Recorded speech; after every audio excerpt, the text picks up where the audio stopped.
Ryco Performance Monday Night Top Split. We've got two races from the Darlington Raceway coming at you live here tonight. I am Austin Edstrom, standing alongside Sheldon Atkins and Austin Derbyshire behind the production booth.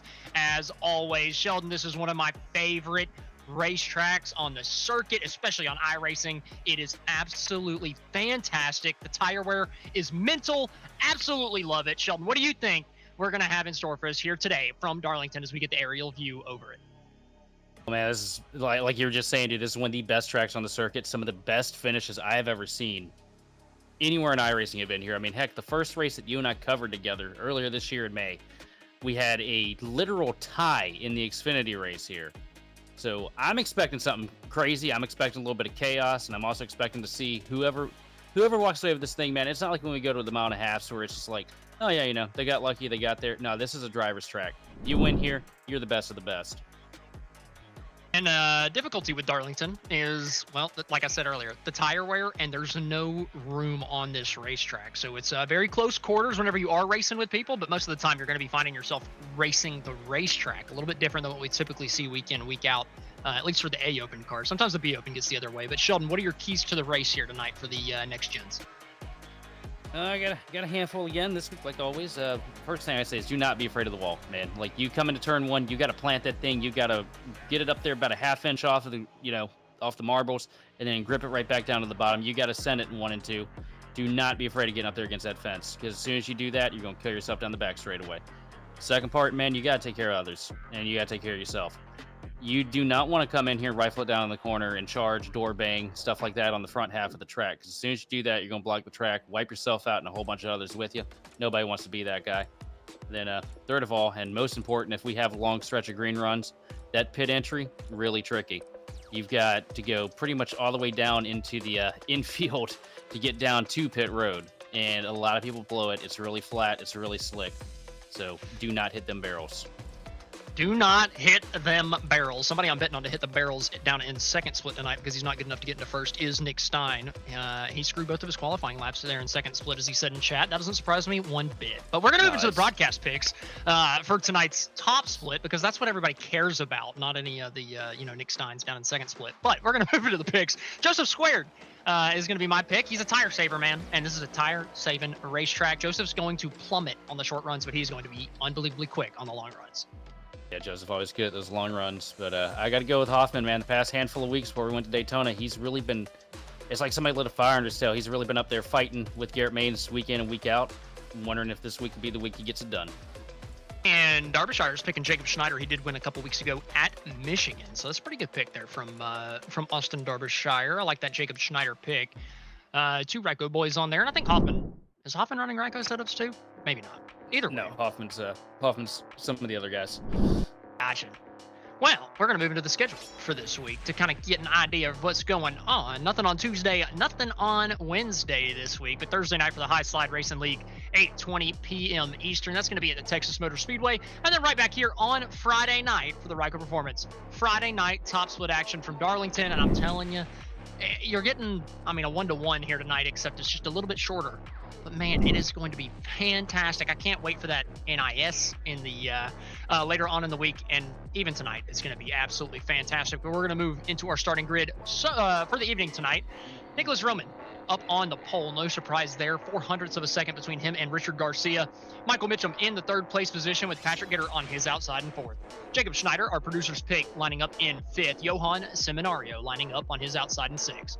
Derek Heitman and Aaron Vasquez are lining up row number 4 with Joseph Squared and James Houghton rounding out the top 10. In 11th place, we're going to have Roger Pierce with Matt Baker in 12th place is outside. Followed by them is going to be Evgeny Muzganov in 13th, followed by Clayton Hoffman in 14th. 15th is going to be Jacob Brower with Brandon Bikey in 16th. 17th is going to be Yakov Kursanov with Robert Miller in 18th. 19th is going to be Garrett Maines, and then rounding out your top 20 is going to be Miller Bonds. 21st place is PB Henry's. 22nd, Jose Acosta. 23rd place is Chris Davis with Matt Cox on his outside in 24th. Tommy Gossett starting right behind the Cox man in 25th. Justin Nanke in 26th. Joseph Bisciotta 27th. Justin Levine in 28th. Raul Sarabia in 29th. And Guilherme Bianchini rounds out the 30 car field here tonight. And poor Bianchini, man, we pronounce his name different. I think every time we It's got to be Guilherme right? We Guillermo. had a It's got to be. we gotta have a sit down with that man and figure that one out. I feel like it's a silent L, silent H kind of thing. I don't know. Either way, we try. We try our hardest up here in the GridVision booth, but sometimes the names. And I gotta point out, Mr. Steining, I barely even race anymore, buddy, and I would still be in top split if I chose to. That's more of an indictment on you than it is me. Oof. Got him.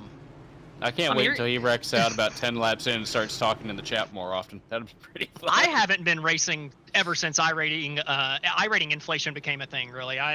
Stein, he runs all the time, man. His iRating should be inflated.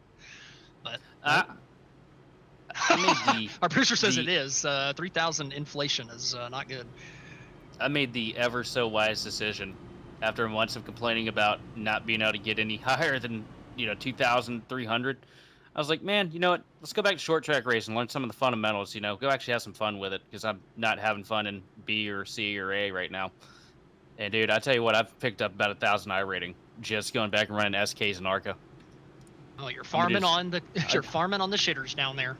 Well, no, I'm learning, man. There's some really there's some competitive fields in that crap here in the week. No shitters in the field tonight, though. Well, I say that. I might call a couple of them a shitter time or two if they start making some wrecks. But nonetheless, we're about to get this thing kicked off here tonight from the Darlington Raceway. It's too tough to tame, but one of them is going to walk out taming the beast. Is it going to be Nicholas Roman, Richard Garcia on the front row, or anybody else in the field? Coming out of the green flag for the first time tonight, we are racing from Darlington. Side by side as they charge down into turn one. Roman on the inside, getting a good run. Second place, Garcia backing out just a little bit, not trying to get up into the fence. Move Roman up to the point. Nicholas Roman with a clean 1 and 2, easily getting out to the lead. The rest of the field really clean as well, coming off. Nobody really skating with the wall, or sketching with the wall. Nobody really making any contact with each other. Nothing too serious through 1 and 2, so everybody kind of minding their P's and Q's here in the first race of the night. Not quite used to the track just yet. I'm sure plenty of practice time has been put in by a ton of people out here tonight, but you still got to play it a little bit safe in the early going. James Houghton, though, he's not trying to play it safe. He takes that aggressively on the inside of the 76 of Derek Heitman, and now he's on the back bumper of his teammate, Joseph Squared. Everybody's singling out through the field, aside from Gitter, as he dives it down to the inside of Richard Garcia into turn 3. Quick, easy slide right up there into the the fourth position for him. Nope, third. I was right the first 2 times. So on 3 and 4 there, everybody just snaking along the bottom groove. That's the tire saving line. Just let the car ease itself on into the bottom and let it rotate down on the center, or through the center of the corner, and be as smooth as possible on the gas getting off. 1 and 2 is a little bit more difficult. You have to play with the throttle a little bit, even to keep the tires under you. It's a lot more difficult. 3 and 4 is a little bit more straightforward, but again, not a lot of room if you do get side by side. And if you're behind Nicholas Roman, you've got no room to really find clean air. Yeah, you can move to the top, but you're going to wear your tires out a little bit more up there, running that fast in the higher line. But you're also going to wear tires just being stuck in the dirty air. So what do you do if you're Michael Mitchum in second? Right now, you just kind of ride around. You don't really have much of an opportunity at this stage to get anything done. You can go up to the top and try to charge past them, which is what we're going to see happen here, but you're likely to burn the hell out of the tires doing that, and not able to connect the run either. It's going to be hard to get by Roman, man. He's won so many in this series this year for good reason. The dude's got skill. Roman leading them down into turn number 1, still single file through most of the field. Nobody was able to make a move down into 1, but through 1 and 2, we see somebody a little bit further back towards the outskirts of the top 10, maybe back in about 13th. Garrett Maines was trying to get to the inside of Evgeny Muzganov, but just could not quite get his car completely side by side. Now looking to his outside through 3 and 4. Doing a late diamond line, trying to get the run off the corner. He's got a little bit more speed than Muzganov this time. Coming down into turn number 1, and Garrett Maines is going to peek the nose out. Coming down to the corner, Muzganov gives it to him, gets off the gas, and that's how you're going to see a lot of passes here tonight at Darlington. If you get to the inside of somebody in turn 1, especially early going, the guy on the outside is probably just going to lift for you. Maines already up 5 spots, too. I mean, if we weren't expecting him to have a bad, fast hot rod tonight, and I don't know what you were thinking if you didn't have him factored in on it. Look at the arc he's taking in 3. Coming in way high, diving it down late, building a long run down the straightaway. Just caught Matt Baker sleeping going into turn 1. And there, Baker gives it to him a little bit late down to the corner, but he's still able to have it. And I was talking about wearing tires, right? It's hard to move through the field and save tires as he's all over the back bumper of Derek Heitman. That was close coming out of turn number 2. He's going to push him past his teammate and take another position, Garrett Maines is. But I got to point out, he is running hard, but from a pro that's been on here for so long and done so many races, you got to think he's a little bit better with the throttle control than most people, so maybe he can push to a certain extent and still save those tires, not getting it to, full blast on the throttle until you come out of the corner. So we'll have to wait and see on Maines. He's moving through the field fast, and at a racetrack like this, that's normally scary, but I got a little bit more faith in Maines than I do a few of the other guys in the field. Oh, yeah, well, Maines has earned that pro license for a reason. Also, I don't know if you saw it, but he got dead loose in 3 and 4 there about a lap ago. I thought the thing was about to come around on him. Got to be careful where you do that too. Through 3 and 4, especially middle of 4, I feel like you can spin it out and just kind of loop it down to the bottom of the racetrack and not have too bad of an issue. But if you get it coming way off the corner, right? You've already taken the straightaway, the car unloads and the back end gets light. I feel like that's where you got to worry, because if it gets light there or off of 2 out of the corner, you're hitting the inside wall 99 times out of 100. Oh, absolutely. Also, a couple of throwback schemes in here tonight, man. Love to see it. 21 Machine of Gitter, a little bit of a throwback. So one of the many wheel-in cars that they ran in the Xfinity Series. Thinking that one's more of a throwback or a current. Well, I mean the door number's in the center, so I don't think that's a current. That looks just like I think that's a current Xfinity car. Well, it's being used currently, but that paint scheme's been around for about 20 years it seems like. I'll take your word for it, because I definitely see that paint scheme every single week. Just about with Jesse Love last year's Silver Creed for RCR. Same paint scheme that Steve Park had his wreck here in 2001 in. Oh, man. Little GridVision throwback. Not a whole lot on that thing, because we've only been here for about a year. So not a lot of history to throw back to for GridVision, but hey, we're making it tonight.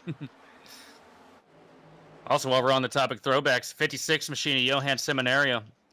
Out here running a beautiful throwback to Martin Truex. The old 56 Napa machine. Johan. That's a new one. I think his arm's itching.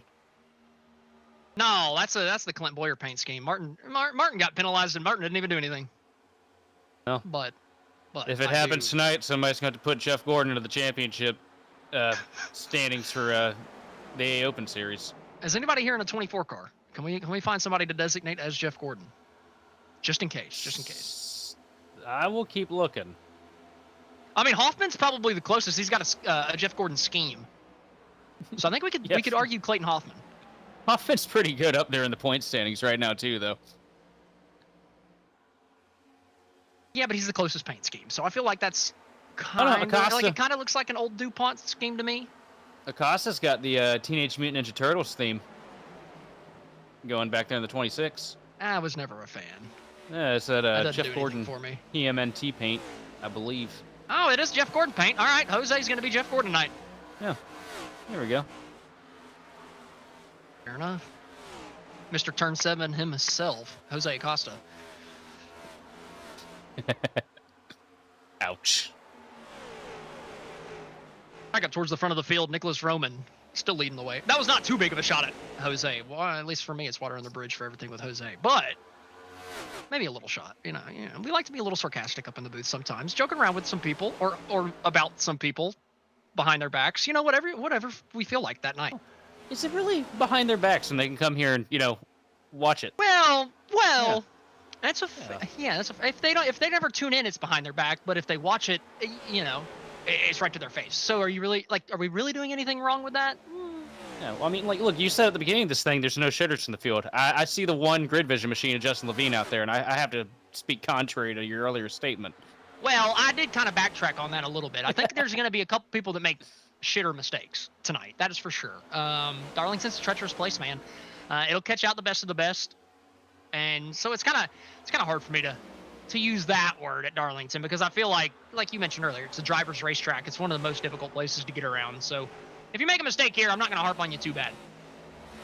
We'll say, man, on a scale of 1 to 10, how difficult is this one to sit back and watch? Because I know you're sitting. I know you've got the itch to run this right now. Like, Oh my Most God. weeks, I'm so happy I'm in the broadcast booth because I hate how the next gens drive, and I think they're way more fun to watch on broadcast than they are to drive on the service.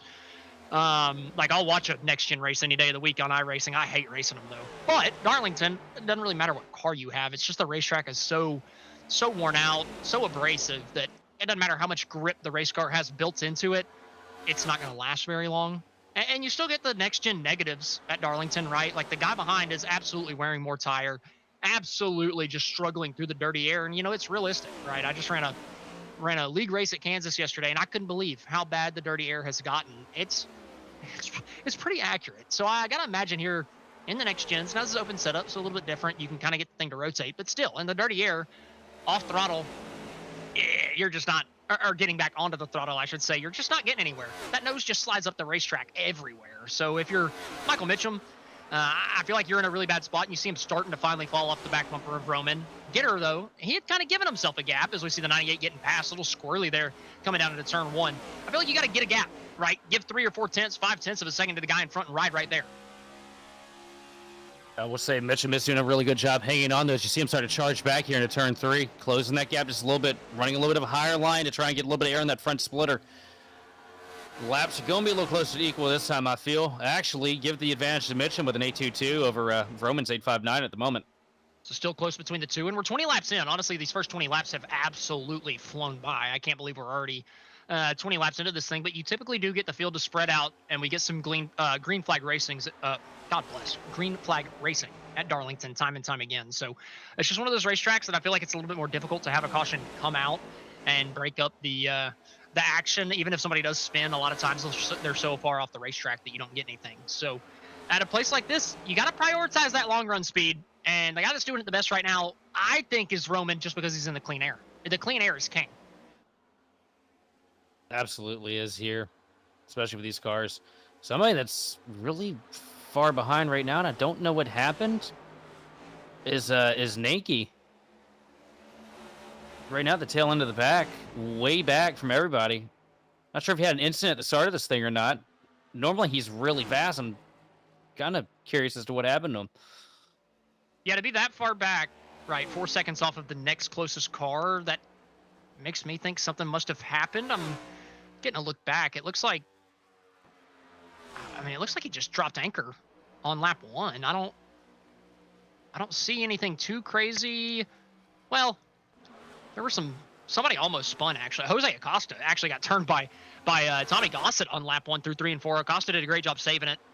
And I'm not sure if Tommy came up or if Acosta came down, but that was the contact that caused it, and Nenke had to get on the brakes and slow up for it. But I haven't seen anything since then, and he's still a little bit further back. So I imagine something else must have happened to Nenke that we couldn't quite catch on the broadcast. That's rough, man. Nenke's pretty good. Hate seeing him that far back. Hopefully he can get this thing turned back around for him. Nenke's one of the guys that I feel like have improved a lot over the course of the last year or so. I remember about a year ago, I was still racing a decent-ish amount, and I would get a little irritated with Nenke. He was definitely a late diver down to the corner at a lot of places, but this car makes you do that because you can't get any runs, right? It's just a momentum style of race, and if you drive in deeper in the corner than the guy on your outside, you've got a better chance to pass him than any other way, basically, in the next gen at a lot of places. So I don't blame him for it, but I think he's gotten a lot cleaner and a lot better. It is tough to see him running, dead last right now, but if he catches that yellow, you never know what could happen. Yeah, no, I have to agree with you, man. He is definitely one of the most improved in the top split here this last year. Because I remember when I first started covering these things, he was kind of mid-pack, relative tail end of it, kind of, and he has really picked up the pace here in the summer months and just really been good consistently too. I agree 100%.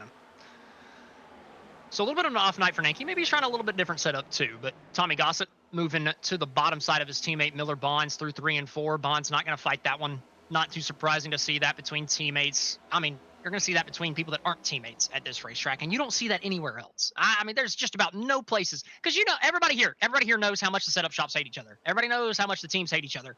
All right, it's no secret. I'm not going to hide it. I'm not going to mince words. Everybody hates each other on this daggum service.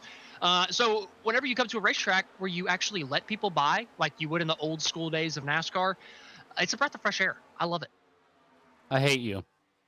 I hate you too. You're on a different team than me. I hate you, Sheldon. I hate you too. I don't even know what team you're on. I'm protesting you. You got a different. You know what? You got a different team on your right rear quarter panel. You're going. I'm telling Mama. No, it's crazy, right? We go to Daytona last week where everybody's beating the absolute crap out of each other and, unintentionally, I say in air quotes, wrecking each other for position because they're just tired of being behind each other. And we come here to Darlington, man, everybody's Mark Martin. Like, it's insane. I just wish every racetrack was a Mark Martin racetrack. I miss it. Maybe Yeah, not every. But we had that era, man. You remember? I still wish the Coke series would just do the Gen 4 cars. Make the Coke drivers run the Gen 4. They're actually difficult to drive. I don't know why we're making them all ride in a pack in the next gen car. Let's whip the Gen 4s out whenever we get the new body on those things. Make that the Coke series. Big moment. We got one further way back loose in the back. Yeah, that was a big moment coming off of turn 4. That's Brandon Bikey getting the shift righted in that number 27. Oh, not quite. Still loose in the center, 1 and 2. And pull the throttle back about 10%. 17th now after that incident. Just trying to get to the inside here. Kind of reacts to the car on the outside, finding the outside wall. Not big contact on the outside there for Brower, but puts off Bikey a little bit coming down there. You want to, give as much room as possible. Better to go down to the inside and make sure you dodge contact than the guy on the outside, popping the outside wall and coming down into you. So probably smart from Bikey to get down to the apron. It cost him a spot, but at the end of the day, saving him a race car. Got another little bit of a quasi throwback here. It's one of the baseball cars there for the 8. It's pretty neat.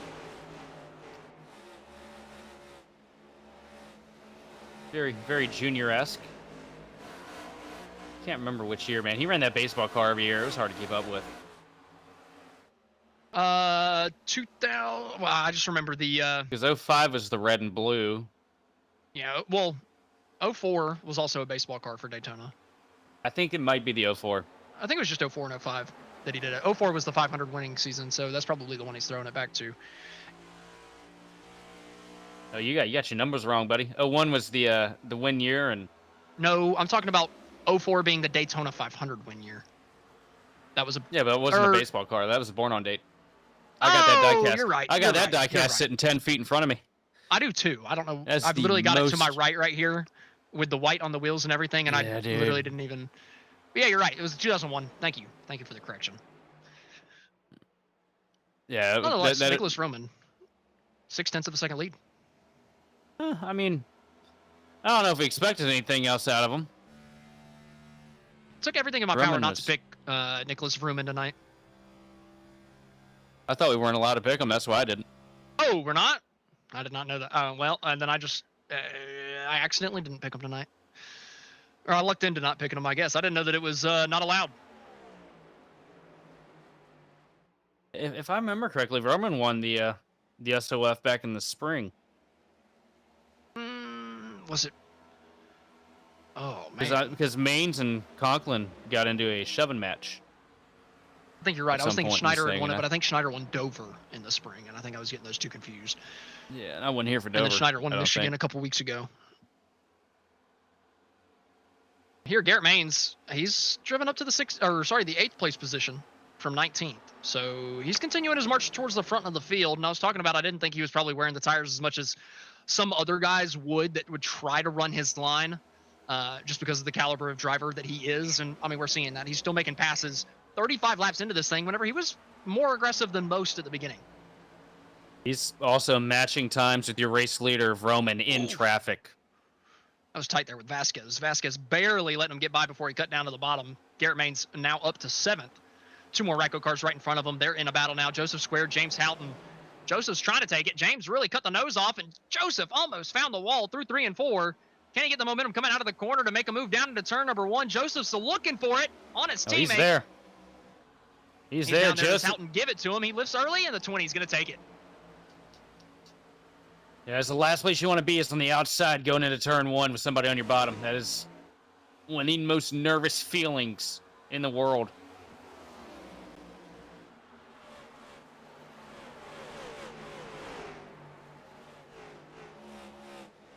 See the 9 machine of Vasquez all over the rear bumper of Seminario coming out turn 4. Nicholas Roman's starting to pull away. Jacob Schneider has bumped himself up to the second place position. He's gotten past Michael Mitchum. And like I said, Michael was all over the back bumper of Roman for so long that I really think that is what has just destroyed his tires. He's fallen back off these guys now, over a second and a half off of the race lead. That's all for running in the race leader's tire tracks, right? The leader is running in clean air. So if you're going to run the exact same speed as the leader, in the exact same line as the leader, you're just wearing your tires more. Oh yeah, absolutely. I do have to give credit to that 8 machine though, man. Being up, or the 38 machine, sorry, the numbers and the ticker and car a little different, but to be able to hang up there with those guys as long as he did before those tires started to fade is an impressive feat. That's something you can feel good about a little bit later on. Well, and something that he can hang his hat on is the fantastic qualifying effort, right? It's put him in the top 3. And even if you really hurt your stuff in the first run, if you qualify that far up front, so many people give up so much time in the beginning of this race that it strings the field out like crazy. So even though Michael has fallen 2 seconds off the race lead, he's still, I mean, let's see, going back to 10th, he's still 2 seconds up on 10th. So as long as he can just keep that thing under him and get to the pit stop, he'll be fine. It's a little bit of a worry. He's got the clean air right now, so it's not too big of a deal. He's just not going to really fight people. You can't fight people whenever your tires are this much worse. So whenever Joseph gets to him, you just got to pull aside and let him go. Whenever Houghton gets to him, you just got to pull aside, let him go. That's if they do get to him, though. Mitchum's still running decent lap times compared to the guys behind. It's just a little slower than the guys in front. Garrett Maines makes the pass for 5th on his teammate James Houghton. So as we watch Garrett Maines peel his way through the field and we start seeing Mitchum sliding and Broman continuing to lead, we're going to go ahead and take our first commercial break of the racing action. Whenever we come back, we've got green flag pit stops as long as everybody can keep it straight on the racetrack.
back to the Ryco Performance Monday Night Top Split. We've got the A Open coming at you live right now. 50 laps completed, done and dusted in the books. Nicholas Roman has led every single one of them so far, and he stretched that lead out to 2 seconds over his teammate of Jacob Schneider. Joseph Squared running in third currently. Garrett Maines has gotten all the way up to fourth. We did have a couple things happen while we were away under commercial break. Matthew Cox down to the inside of Miller. Bonds through 3 and 4. Bonds finding the outside wall ever so slightly. Really tight between the two. Little Blinky boy coming out as well, and he faced through him, and somehow they switched who was on the inside and who was on the outside. So, I don't know what to say about that. That was a weird one. Oh, and then Bianchini. How in the world did we not have a yellow for this one? Way off the racetrack, sliding it back up, but he keeps it way down, and then as soon as he does slide back up, that's after everybody's already gone by. So, no yellow flag. That one's kind of shocking though. Oh, and then more contact. Oh, same accident. Never mind. We are acting like Fox up here today. Hey, look at them kids in the grandstands. Where? We need to get the camera on the kids. Oh no! Did Vasquez just miss pit road? Oh, that's easy to do here. Very, very easy to do here, and it looks like Vasquez has done that. Oh, we got a blinker.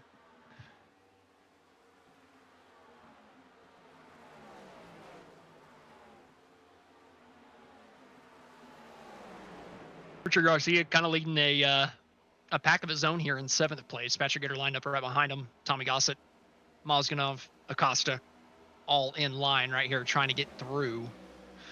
Sorry, not Acosta. He's back in 21st. 11th is Miller. Excuse me.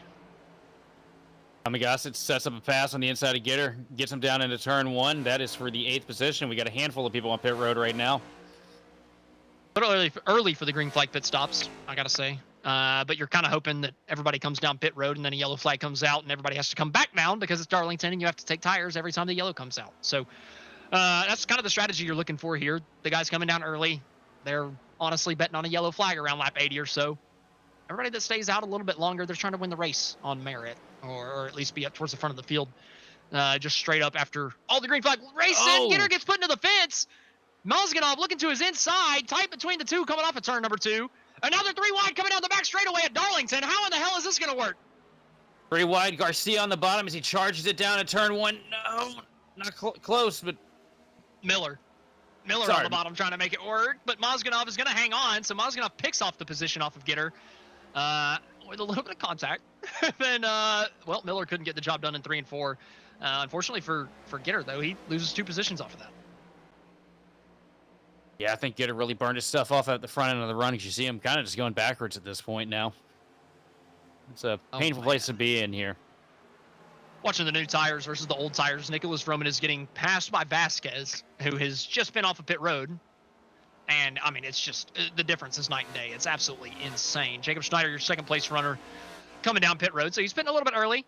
Again, if you're Roman, you got such a big lead. The strategy here, run 2, 3, 4, 5 laps later than whoever your competition is, whoever you think is going to be your biggest threat for the lead, and pit in, right? So is Schneider his biggest threat? Do you look a little bit further back and look at Joseph? A little bit further back and look at Maines? I'm looking in 3rd place, and there's Maines on pit road right now. So if I was Roman, I'd be coming in here pretty shortly. You can give them 3, 4, 5 laps, and you're going to run them back down for free, right? So you can give them a little bit of time. It's just you can't give them 15, 20 laps and let them have every bit of the racetrack. It's going to be tough to run that down over the course of the entire run. You're just going to be losing so much here in this short stint.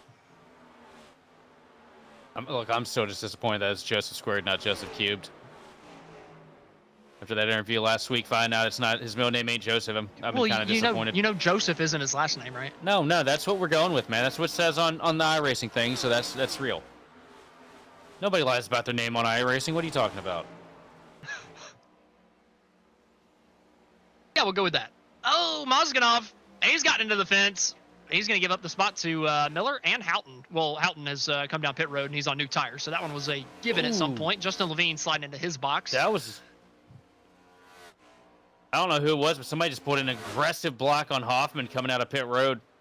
I just saw it on the tail end of the camera about a lap ago. Joseph Pisciata coming down pit road as well. He's running in 12th. A little bit further back than I expect Pisciata to be honest with you.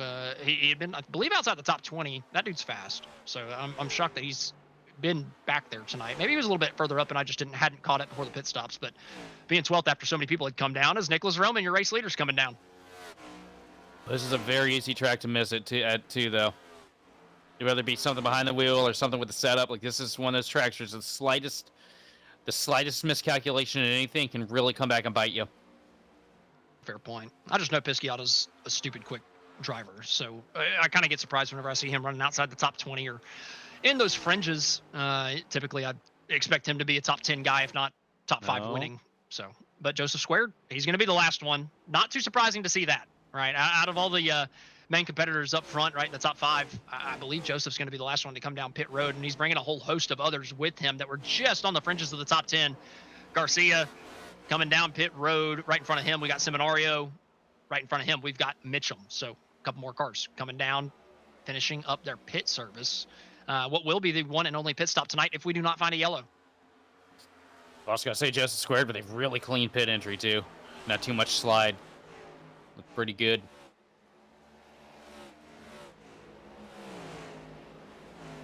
Oh, those tires just make you look like Superman. It's insane.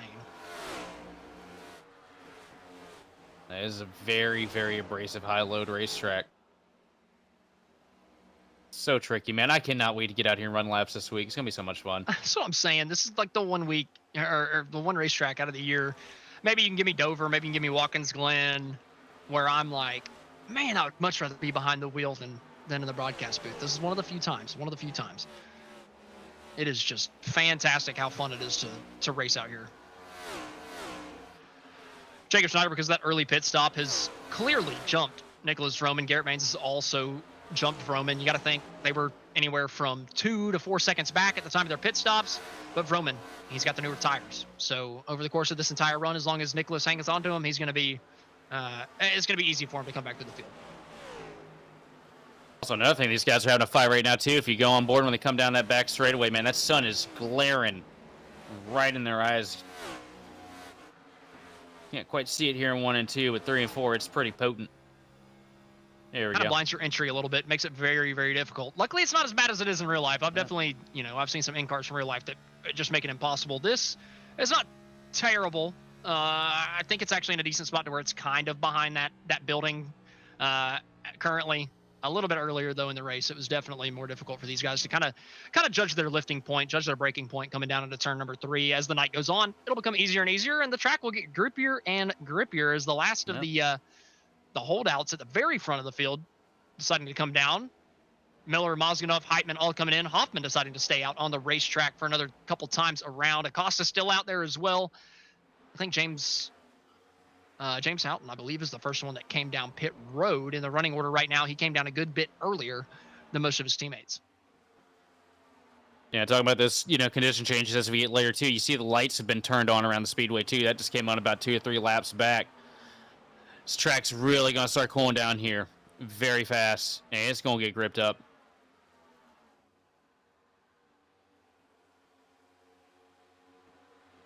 How far back is Maines?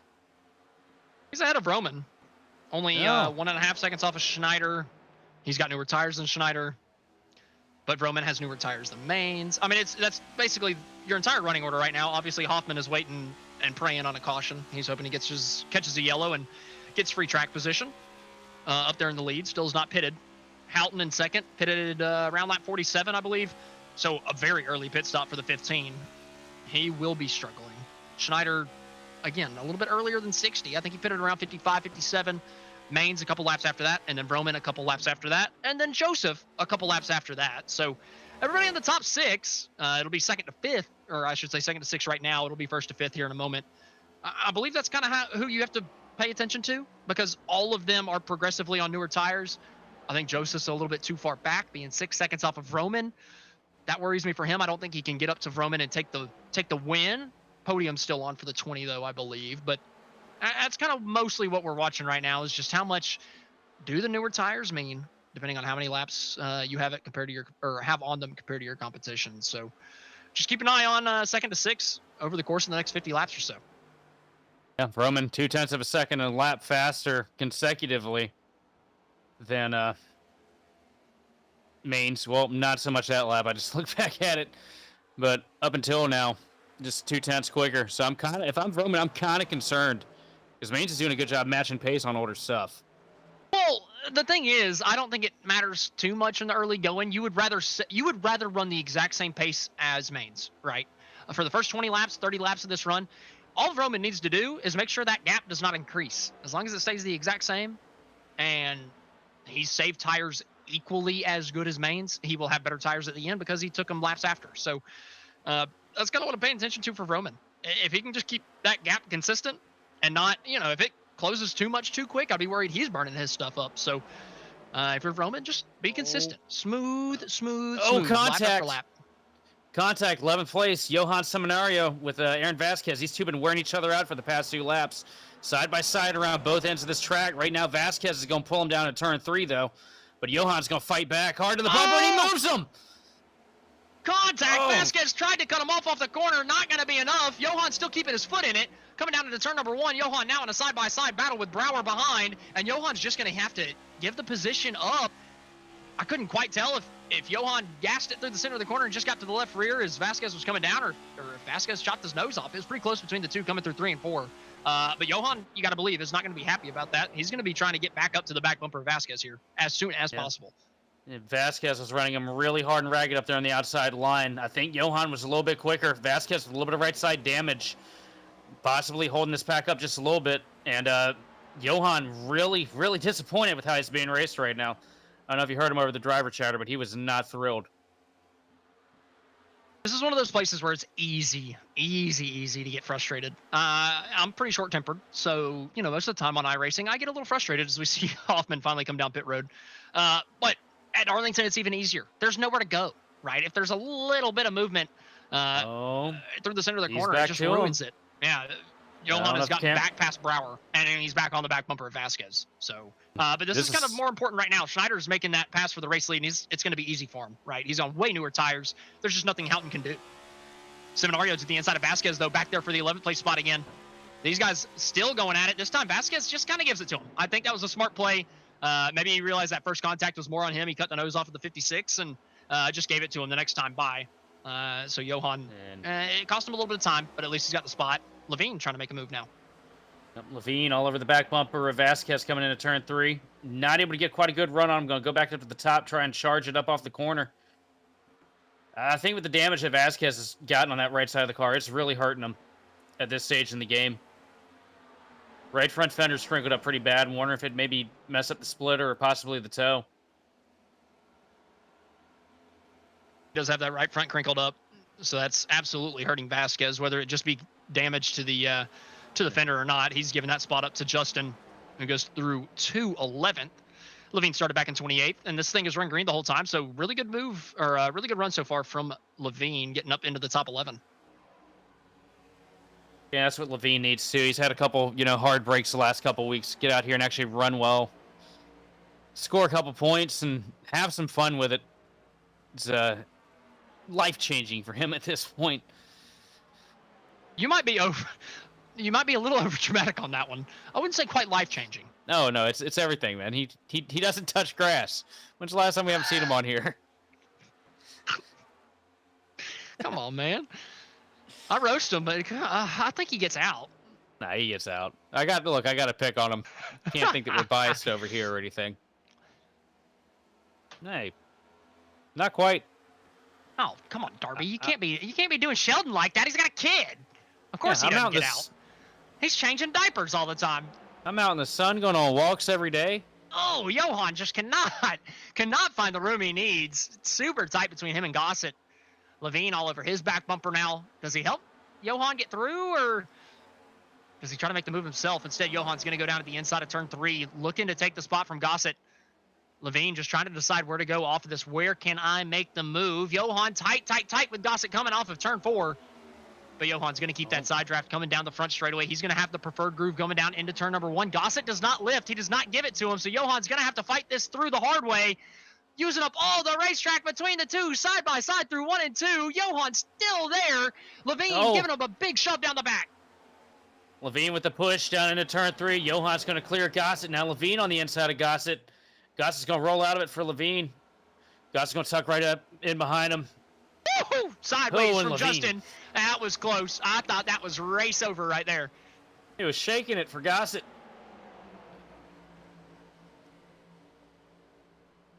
What'd that booty do? Just getting this little squirrely off the corner. Creates war crimes is what mine does. Flap those fenders, baby. Jesus. We're not brain rotting at lap 79, are we? Hey, yo. I love covering these things with you, man. With Nick, I'm as professional as it gets. When I'm with you, I turn into a 10-year-old.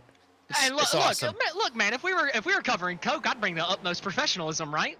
But this is the Ryco Performance Monday Night Top Split. There's only a little bit of professionalism. Only whenever the racing's really, really good. Whenever we get long green flag racing, which I still think racing's good right now. Justin Anke looking at the inside of Houghton here. I think the racing's been fantastic so far tonight, but sometimes you just get those moments of unprofessionalism. Brings a little bit of something to the broadcast, I gotta say. Especially whenever you're talking about fenders in your face. Oh, yeah. Flapping off of turn number 4, and I'm going to leave you guys with that sight coming to commercial break. I feel like that's the last thing you need to hear from me before we take a little step back. So think about those fenders in your face in your dreams tonight. I hope that you can all find fenders in real life. Darby, just send them without warning.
Racing isn't easy, but experiencing it is. iRacing puts you in the driver's seat with the industry's leading sim racing game. Drive on laser scan replicas of the greatest racing circuits from around the world. Go head-to-head against other drivers chosen by skill-based matchmaking to ensure competitive racing at every level. Compete across all your favorite series. In officially licensed cars, engineered to deliver the most accurate driving experience possible.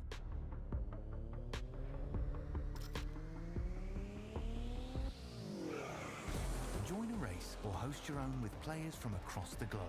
Race against the computer or in a league with friends. Feel the thrill behind the wheel. iRacing.com.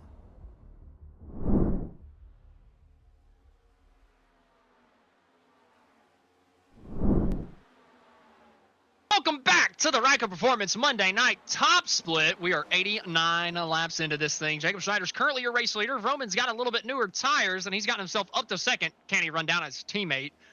Two Ryco cars going to be battling for the win here in the last 30 laps, which is a perfect opportunity for me to talk a little bit about our presenting sponsor here tonight, because at Ryco Performance, we're more than a setup shop. We're a performance provider, preparing you weekly with data and setups to get you ahead of the curve of the competition. Whether you're a seasoned sim racer or a weekend warrior, our cutting-edge data packs and one-on-one coaching sessions are tailor-made to push the limits of yourself and your virtual race car, giving you the winning edge that you crave.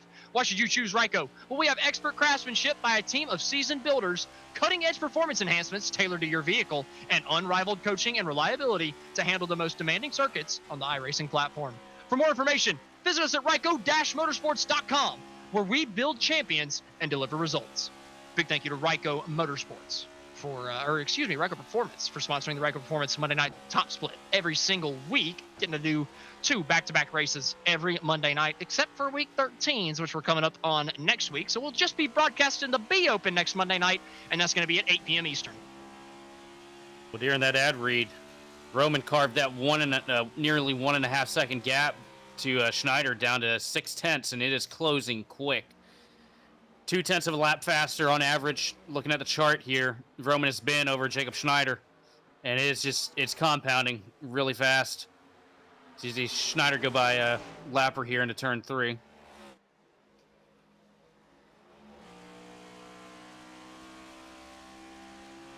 Roman continuing to eat into that lead. His pace is just picking up lap after lap. Obviously, his pace isn't, but the amount that he's gaining to Schneider, picking up lap after lap as those tires are starting to go away on the 0-2. Now, Schneider's saving grace. Yeah, he's got a little bit older tires, but he does have that clean air. Can he hang on? Can he keep Roman behind long enough to kill Roman's front tires? That's all he can do at this point, is dirty air the hell out of the front of Roman, and hope and pray that it wears out the right front in time.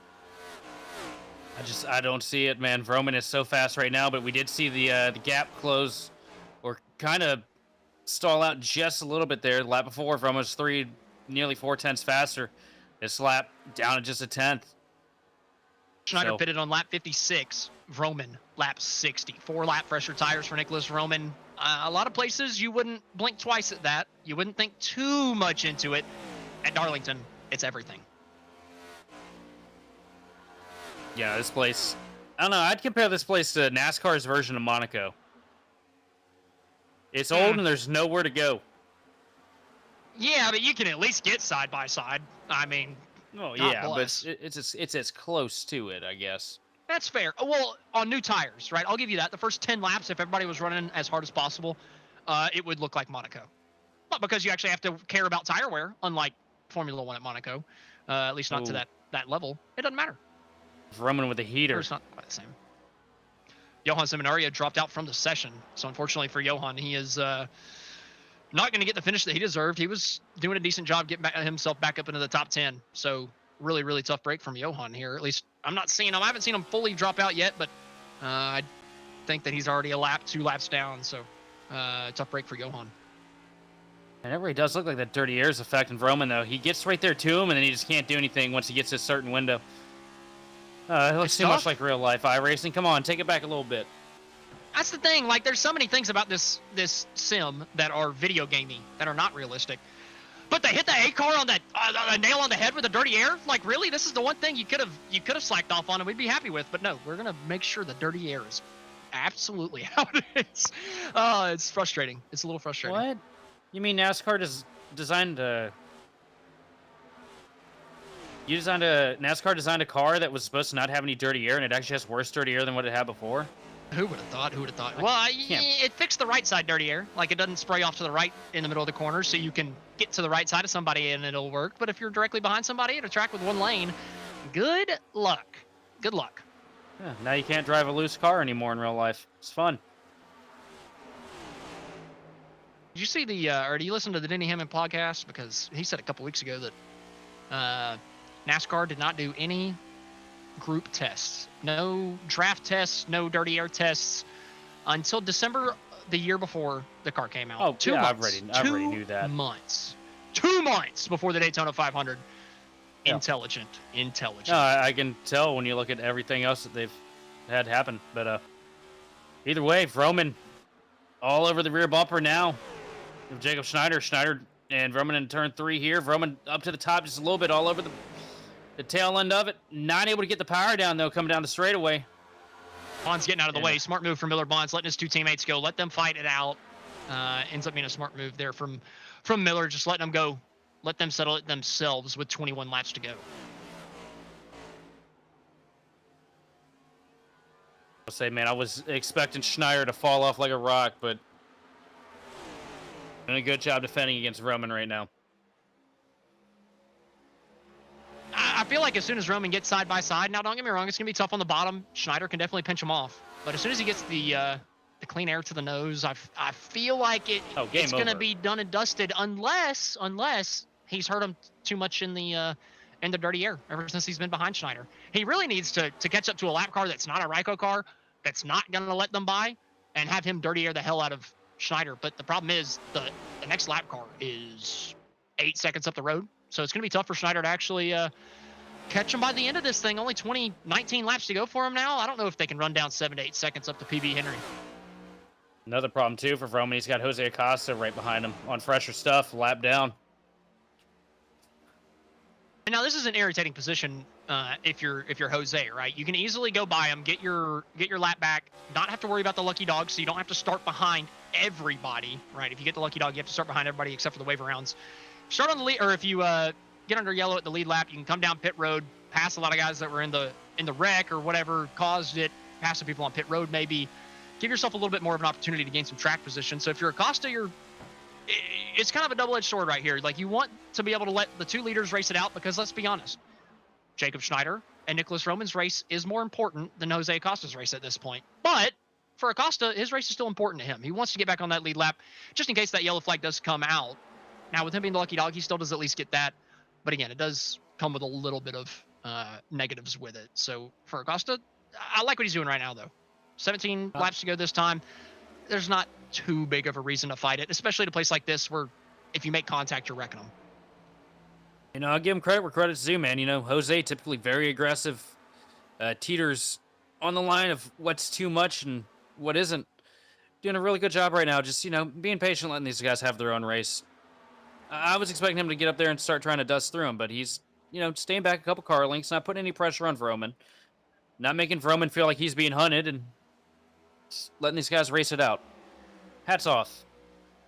I agree. You know, typically, we'll go to road courses or something, and if I see a lap car holding up the leader at a road course, I lose my mind, because there's no yellow. You're not getting back in the race. You're losing time yourself by fighting somebody that's not even on your lap.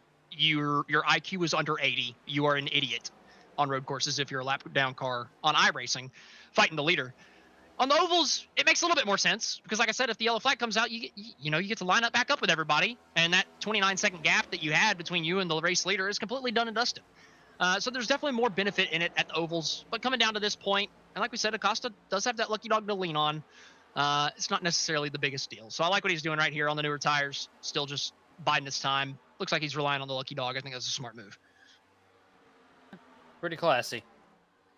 Aside from that, it's pretty single file through the field right now. Most of these guys are just racing against cars they're not even on the same lap with at the moment. Joseph Squared has been the fastest one on the racetrack the last couple times by, I believe. He had been 6 seconds back. He's cut it down to just about 5. He had to get around a lap car that lap, so it slowed him down a little bit. But he's consistently a 10th-and-a-half, 2 tenths faster than the race leader.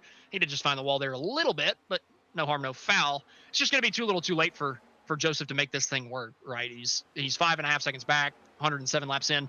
This is about the race I expected from Joseph. This is the I'm going to save tire at the beginning and work my way up through the field. Typically, there's just 1 or 2 guys that somehow hit the nail on the head and are able to push a little bit harder than most people and continue to save tires as well. Tonight, that's Schneider and Roman. So, there's nothing you can do about that. If you're Joseph, he's run a very, very clean, smart race, looking to get interviewed 2 times in a row. He was, in the booth for Friday night after the Daytona NIS. So Joseph's looking to get himself some airtime. And this week it's going to feel better for him too, because it's going to be somewhere where he actually had to work for 120 laps to get to where he was. And I mean, look who he had to pass to get there too. Main's 4th place, just not the night that he was looking for. Qualified far in the back of the pack. Did a great job driving himself up there, but never got the caution he needed to get the track position to really make do with the fact that he had to burn the tires so hard at the beginning of this race. Well, he had kind of evened out with the race leaders, just a little bit slower than them in that first stint.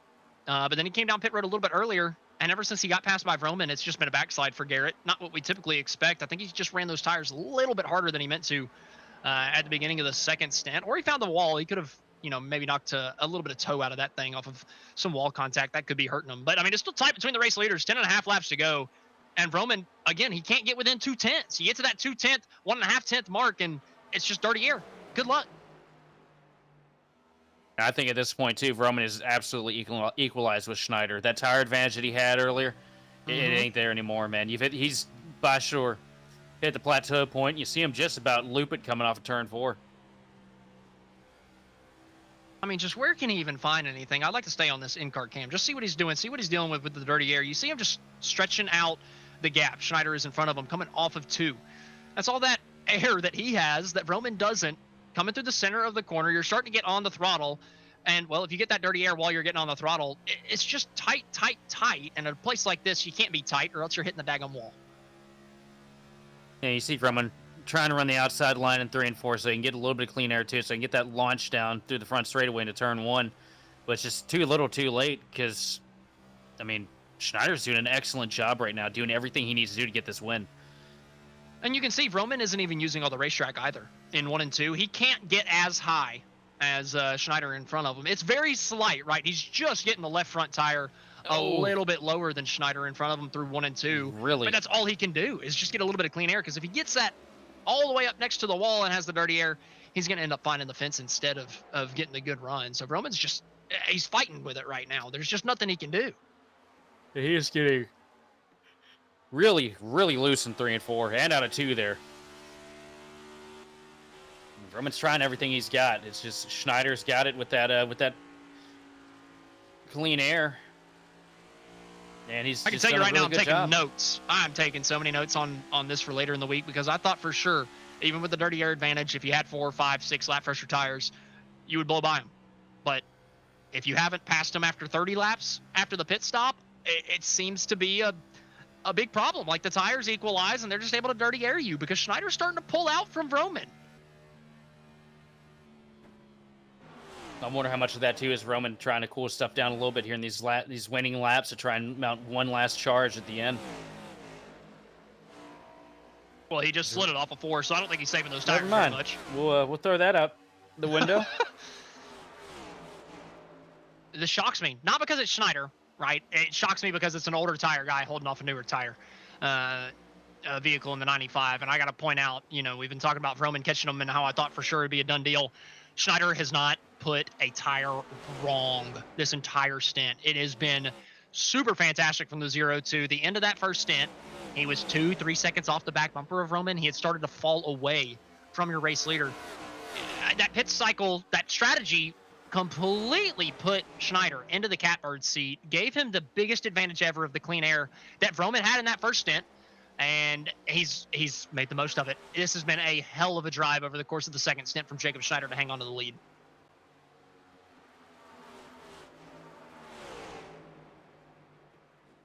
Acosta and Vasquez. Uh-oh. Well, this could be the yellow. Hey, we've been green the whole way. Let's not have a yellow.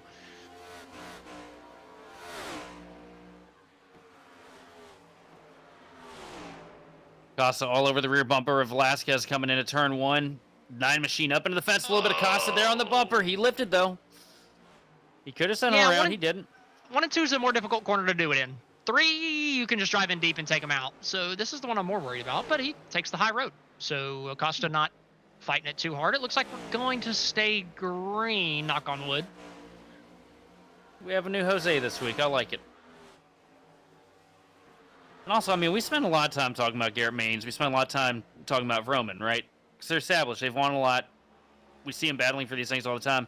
We don't talk about, Schneider and Roger Pierce and, some of those guys as much as we really should, because those guys are just as good. Like, they're crazy fast every week. Just sometimes circumstances, they don't get to be in the picture at the end, but it's no surprise to me tonight to see Schneider up here leading this thing and being able to hold off Roman. Maines is continuing to struggle back to 8th. So something is definitely awry on that number 12. He's either completely blown the tires off of it or he's found the fence one too many times. Not quite sure for the driver of the number 1, but like you were talking about with Schneider, I mean, there it is. No, there's the accident and there's the yellow. 1.5 laps to go.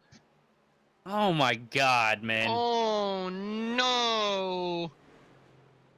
You gotta, it takes a certain, I'm not gonna finish it. I'll get us all in trouble. Let's wait for the replay. Let's wait for the replay. There's 2 laps to go and y'all are laps down. Why the hell are y'all racing? Through 1 and 2. Why? Just why? I know they had contact beforehand, but Vasquez was on the bottom of the racetrack. He had his left side tires right next to the white lines. So Costa pinched him a little bit on exit, and that's where the first contact came from. And then obviously it's going to send him into the outside wall. And after that, you're just a passenger. So frustrating to have this thing have a yellow after 119 laps green. For 118 20th, and a half. For 20th damn place. He stayed out? Well, there's only one green, white checkered, but my goodness. How many people stayed out? Oh my gosh, a lot of people stayed out. Sorry, let me correct myself. That was for 19th position. My goodness. I don't know the whole story because we caught them making contact a couple laps beforehand. But again, it's kind of like I kind of ragged on Nolan Hodgson for wrecking for 20th at Michigan in the last 10 laps, even though I like Nolan. But just at 20th place, that late in the race, come on, let's end the race. Let's get to the end of this thing, man. There's no reason to be wrecking for 20th. I'm just gonna say, man, if you wreck for 20th with 2 laps to go in any event on here, it should be iRacing protocol that everybody in the top 10 gets to come to your house and whack you over the head with a hammer.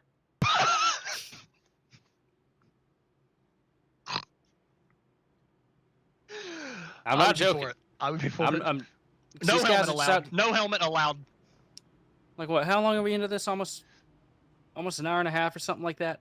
These guys have been hard on it, strategizing, driving their stuff, trying to make the most out of it all this time. And you go in hour and 5 minutes. All right, there we go. Whatever. I'm ahead of myself, but I just know I've been in Jacob's shoes in this moment, right?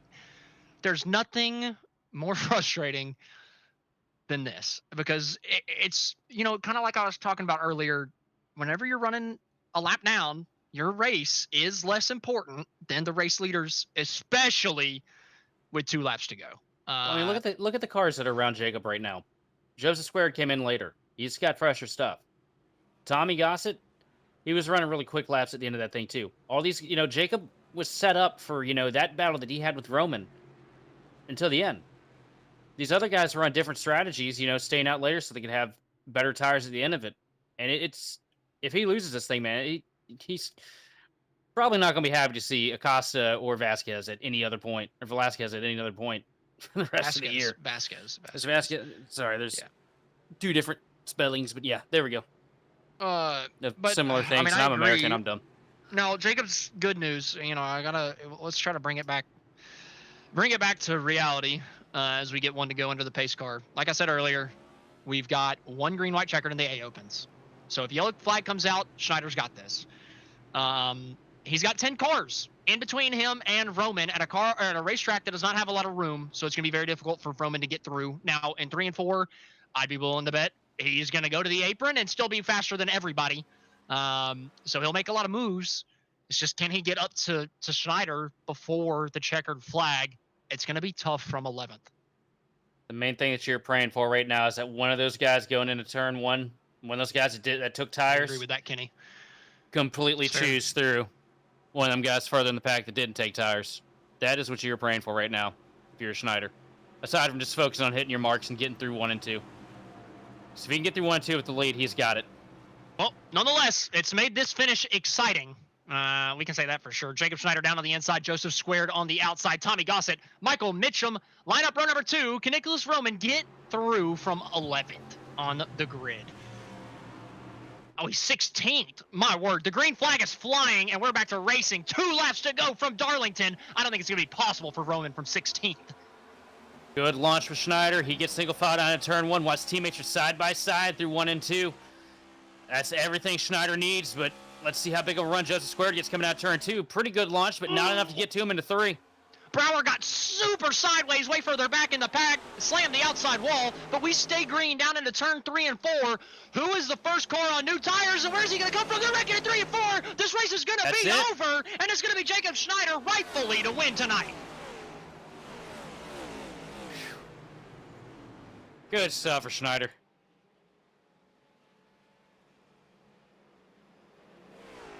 They tried to take it away, but they gave it right back to him there. Now, we're supposed to be unbiased in the broadcast booth, but whenever a race is almost stolen from somebody, you feel a little bit righted whenever it goes right for him at the end of the day, and they're able to win it. Kind of like Reddick at Michigan a couple weeks ago, because that Truex wreck was not a caution. Kind of the same vibes here tonight. Schneider had this race won with a lap and a half to go. He deserved it. He out-strategied Broman. He had the pace at the end of this thing in the clean air to win it. Should have won it under green. Clearly the best guy over the second stint. The most deserving in the field tonight. Jacob Schneider is going to come across the line to win the Ryco Performance Monday night top split from Darlington. Now look at that top 3, man. Got the Ryco machines, but not the usual suspects this week. Man, you say that. Schneider's always in the top 3 to 5. Tommy Gossett, one heck of a job, man. Bringing it home P3. Good finish, dude. Been a rough, the right call staying out. Rough midsection of the summer for him, but good to see him bring it back in. Especially here at Darlington. Schneider's going to come around. He's going to do some burnouts here on the front straightaway. Give us a little bit of a smoke show. Celebrate his win from Darlington here tonight. And then, like you said at the beginning of the race, if you win a race at Darlington, you're a wheelman. You are immensely talented. I feel like this racetrack proves it more than any other racetrack on the service that you know what the hell you're doing if you win a top split race here. Jacob Schneider proved it tonight. He had the strategy right. He had the pace to make the strategy right. And, well, that put him in victory lane here tonight. What a good battle. Like, what a good job he did defending against Roman on way fresher stuff, too. Like, that cannot be something that we... Excuse me, Sheldon. Sorry, he's just going to park it at the start-finish line. So we're going to go ahead and take our final commercial break of the racing action here for the A Open. When we come back, we got interviews with the top 3.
Welcome back to the Ryco Performance Monday Night Top Split. We've just finished up the racing action for the next gens at Darlington. Jacob Schneider is your race winner. Joseph Squared second. Tommy Gossett rounds out the podium. Michael Mitchum in fourth.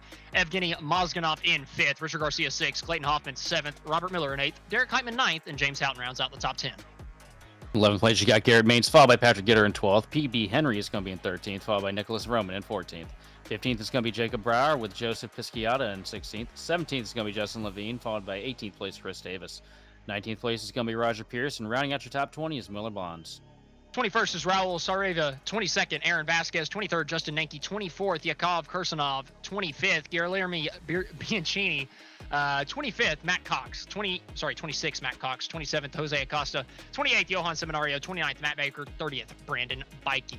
So that's going to do it for the full field rundown here tonight for the A Open. We still got the B Open race coming up next, so be sure to stay with us for that. But first, we've got interviews with the top 3 finishers. And for the first time, we get to interview Tommy Gossett, an old buddy from the NASCAR series about a decade ago, it feels like at this point. Tommy, I feel like this is a long time coming, buddy. How does it feel? Undeserved. This is Roman's podium. Shouldn't be mine, in all honesty. Oh, man, but you still had great pace. You were up there at the front to be able to take advantage of the mishap and people making the decision to come down pit road. So you still got to be, pleased with the pace that you had tonight, right? Oh, yeah, I'm very pleased with 4th place pace, but like I said, it shouldn't be 3rd. Me getting 3rd place after starting shotgun on the field just goes to a testament what Rockets can builds for us. You know me, I'm an awful driver, so there's no way I should have been able to get up here like I did, even for a 4th place. Again, it's just a testament to what Ken does with these things. If there's anything I can appreciate, it's a self-roast, so I definitely appreciate that, Tommy. But nonetheless, you proved that you weren't a bad driver tonight. Like you said, you came shotgun in the field, started in 25th. It was 119 green flag laps nonstop, and you went from 25th to 4th. I think you got to be pretty decent to be able to pull that off. Obviously, you got to have a good setup under you as well, and I know Ryco brings you some good sets, but at a track like Darlington, the setup can be the best in the world. If you're not a good driver, you're not going to be able to drive it fast. So congratulations on the top 3 tonight. Even if it was supposed to be 4th, man, you had some incredible pace. If you were started up front, who knows? You could have been up there battling for 3rd on merit, or maybe even for the lead. I think the lead was out of the question. Jacob and Roman are just that much better, but I do appreciate the compliment. It means a lot coming from you. Tommy, we appreciate you coming up here and talking to us. Congratulations on the 3rd place finish. I'm excited that I got to talk to you tonight. Who do you have? I know. First off, all glory goes to God, and then 98% of the glory goes to Ken Byron. Thank you all for the broadcast. Thank you for, obviously, my name's on the side of the car, Gossett Bus Lines, Gossett Transit, and everybody who helps make that happen, and go Vols. Oh, God bless. And you ruined the entire interview with that last little sentence right there. Unbelievable. But no, Tommy, congratulations again on the top 3. Hopefully your college football team doesn't do anywhere as good as you did tonight. Thank you. Can't wait to go 52-49 in England again. I hope not. God bless. That's Tommy Gossett. I'm getting him the hell out of here before he says some more Tennessee volunteer bullcrap. But next up, we're going to pull up Joseph Squared. He's got a 2 in his name, and he's got a 2 right in front of it as well this week, finishing in 2nd. Man, get to talk to you twice in a week, dude. Really making a repeat thing. Is there anything you could have done there on that last green white checker? Do you think you had anything to get by Schneider? I mean, like, the only chance I would have had is I got a pretty decent jump, but I couldn't stay to his right rear to side drafted him off. If I stayed side by side 1 and 2, the top groove is preferred, so I would have been able to side draft him, probably get clear. But the fact that he got clear and we were on such old tires, I basically couldn't do anything at that point. It's just our tires are so old and the cleaner is that OP that at that point you can't really do anything. But yeah, the only thing I could have done is time it better and stay to his right rear. And you ran a really good race tonight, really played into your hand, nice. It looks like tire saving, from my opinion, up here in the booth. It looks like it's something that you're really good at with these cars. And you just got to give yourself a pat on the back for that, I guess. Kind of lost where my train of thought was going, but anybody you want to thank for this one? Yeah, shout out to everyone that put effort in the car. I mean, Jacob and Roman, they put so much effort. That's why they're so fast here.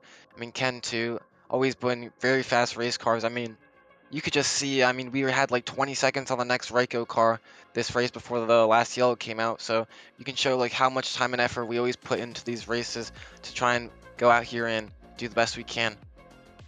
So shout out to everyone over there. Man, it's really good having you up here in the booth twice in a week, and looking forward to see you hopefully in here after NIS this Friday night. Go ahead and have yourself a good night, dude. Thank you.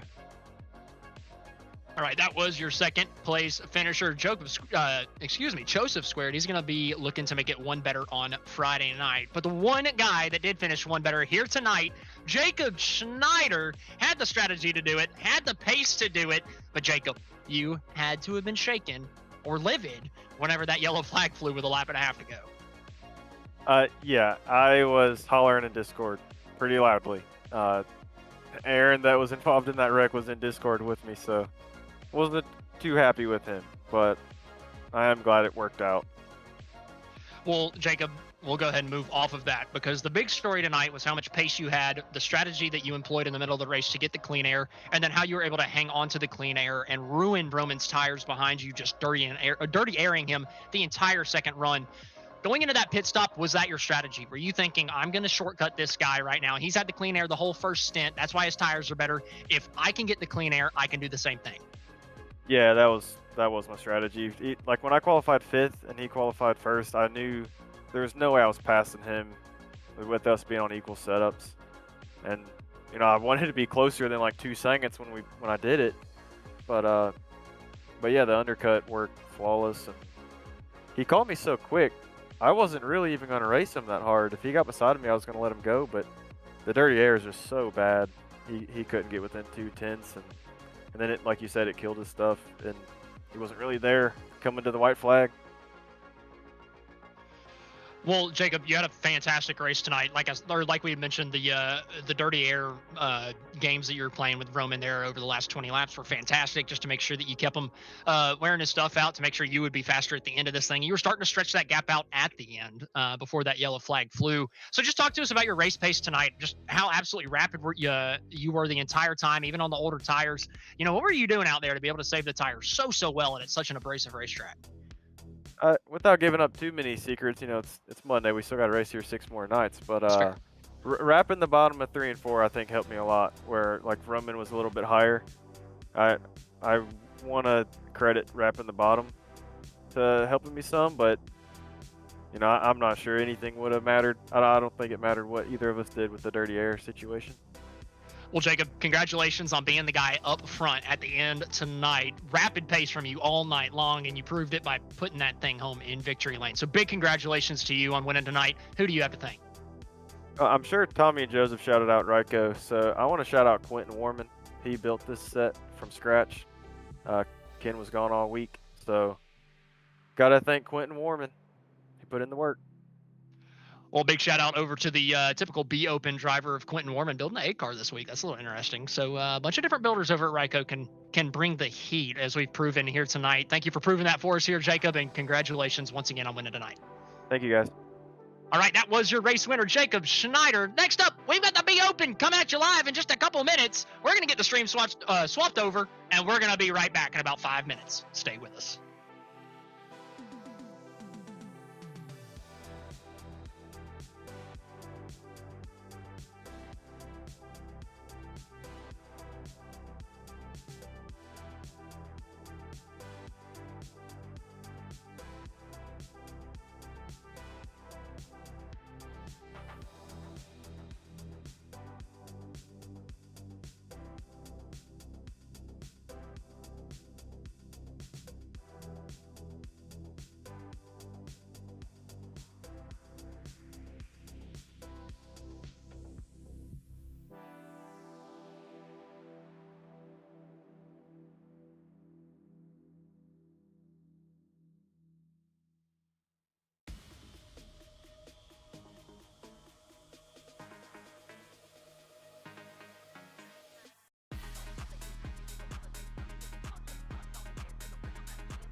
Welcome back for some more Ryco Performance Monday Night Top Split action. Now we've got the B Open coming at you live from the Darlington Raceway. And let's just say the last time that we had the Xfinity cars at Darlington, we had the best finish in GridVision history. All right, 0.000 between the top two. I don't think we can get any closer tonight, but hopefully we can get somewhere close. Sheldon, what do you think, man? The B, the A car was fun, but we were really talking about dirty air. The B car, we're not going to be talking about that all too much. No, the B car, it's just going to come down to what you got underneath you and how well you can drive it and how well you can maintain it. There's no aero blocking. There's no real dirty air to play with. No side drafting to worry about. This is just as pure racing experience as you can get in the NASCAR ladder.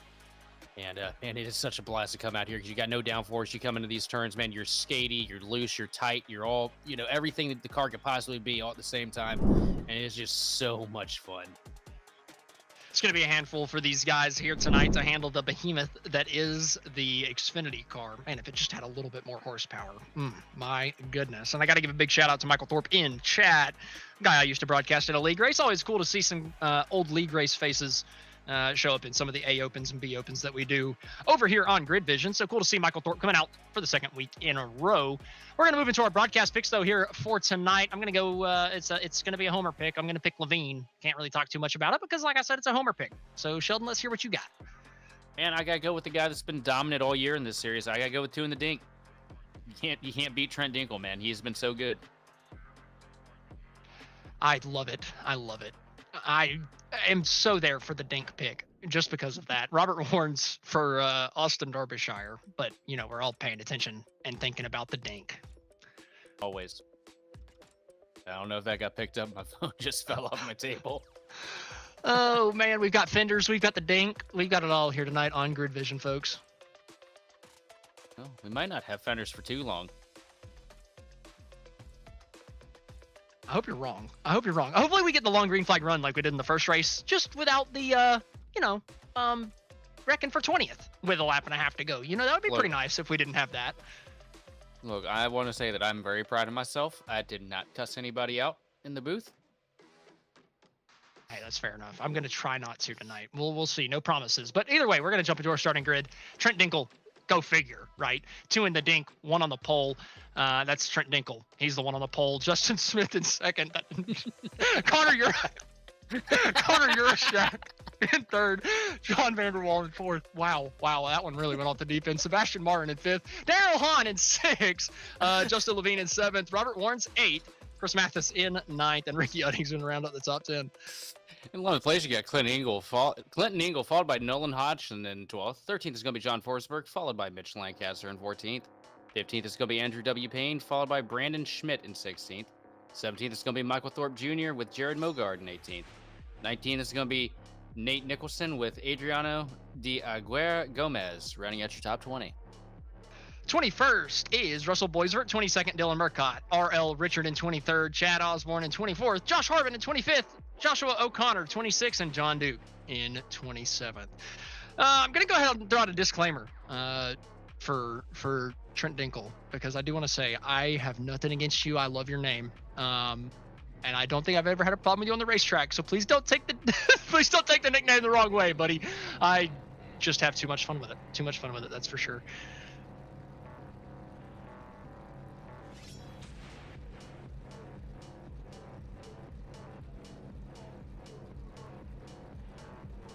Russell Boisvert is Beaufair, is what you're telling me, Producer Darby? What in the world?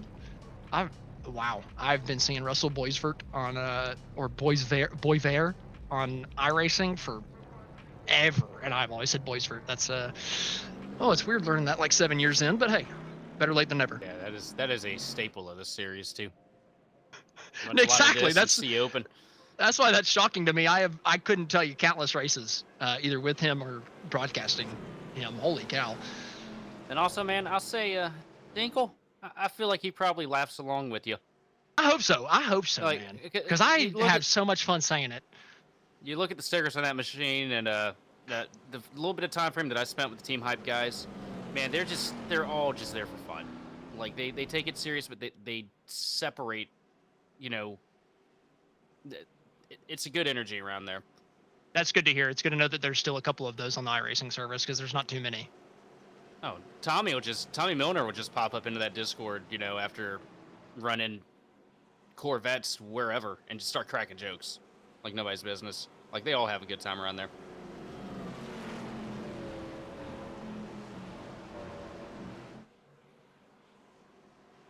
Well, the iRacing pace car is coming out of turn number 4. He's peeled down to pit road. Trent Dinkle still out on the racetrack, still up on the pole. Justin Smith in second on the outside. 2 Team Conti cars leading the way down to the green flag, and we're racing once again from Darlington. Even start there between your top 2. Dinkle going to get the pole down into turn 1, though. Going to clear the 66 machine of Justin Smith.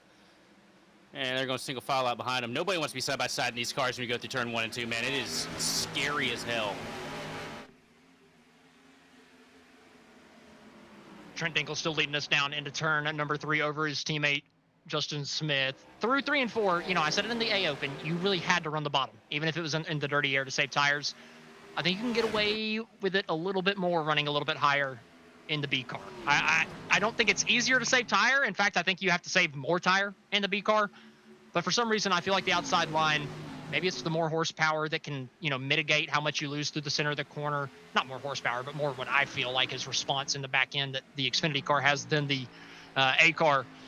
Then I feel like maybe it mitigates the damage that what you find in the middle of the corner from running a little bit higher. So I think you could see people saving in the middle lane in 3 and 4. I don't think you could in the A car. Oh, big move down to the inside for Vlog. Just trying to hang on for the 96. The incredible lack of drag compared to the Cup cars, what it is with that throttle response. Go. Thank you. Because, you know, these still restricted with the tapered spacer, 650 horsepower, Cup cars 675. But these are actual race cars, man. They're not showpieces like what we see in the Cup Series. Not only that, but also in the B car, skinnier tires, skinnier rear tires. So you can get the back end stepping out. We'll pause this discussion as Justin Smith looks to the inside of his teammate. Trent Dinkle stuck on the outside. He could not lift, though, and give it to his teammate because, well, they were all stacked up behind. He would have gotten trained by 3-4 cars. Instead, he does it expertly on the outside of turns 1 and 2, just losing 1 position instead of multiple. But Euroshak looking to his inside, trying to make it multiple. Everybody gets through nice and clean. Right now, Smith up there at the lead. Pretty sure that Dinkle's like, hey, man, we're at Darlington. I'm going to save tires. You want to go fly around here and burn it off? Go for it. A little bit of contact into turn 1 between the 3 and Dinkle.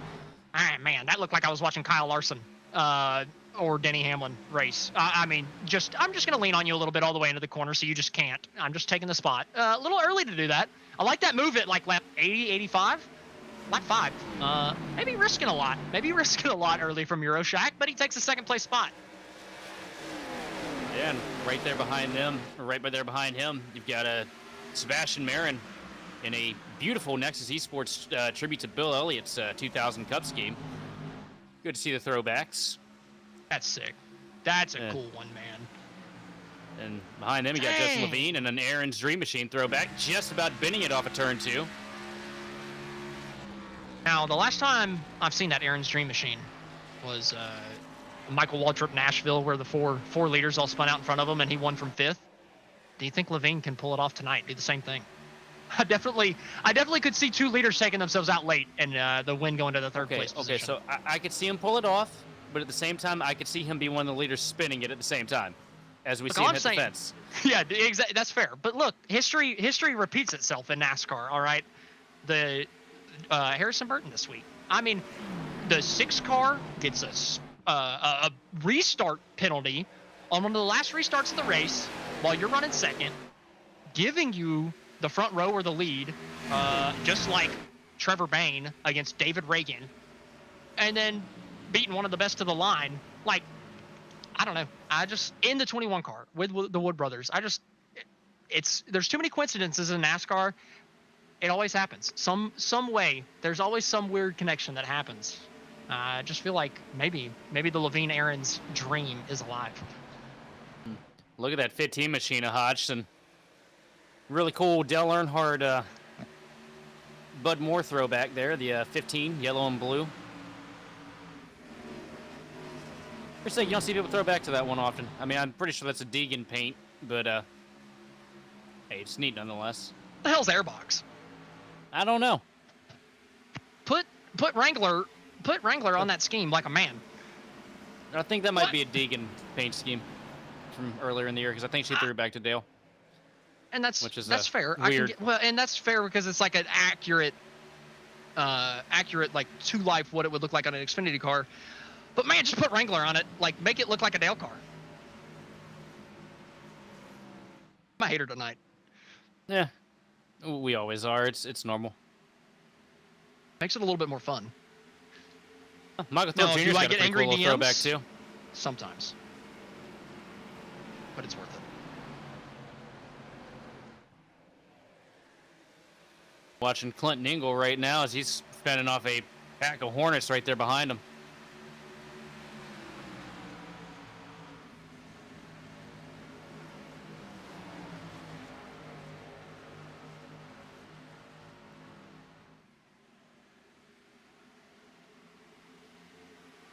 Mostly single file throughout the entire field so far. A couple moves towards mid-pack to the back.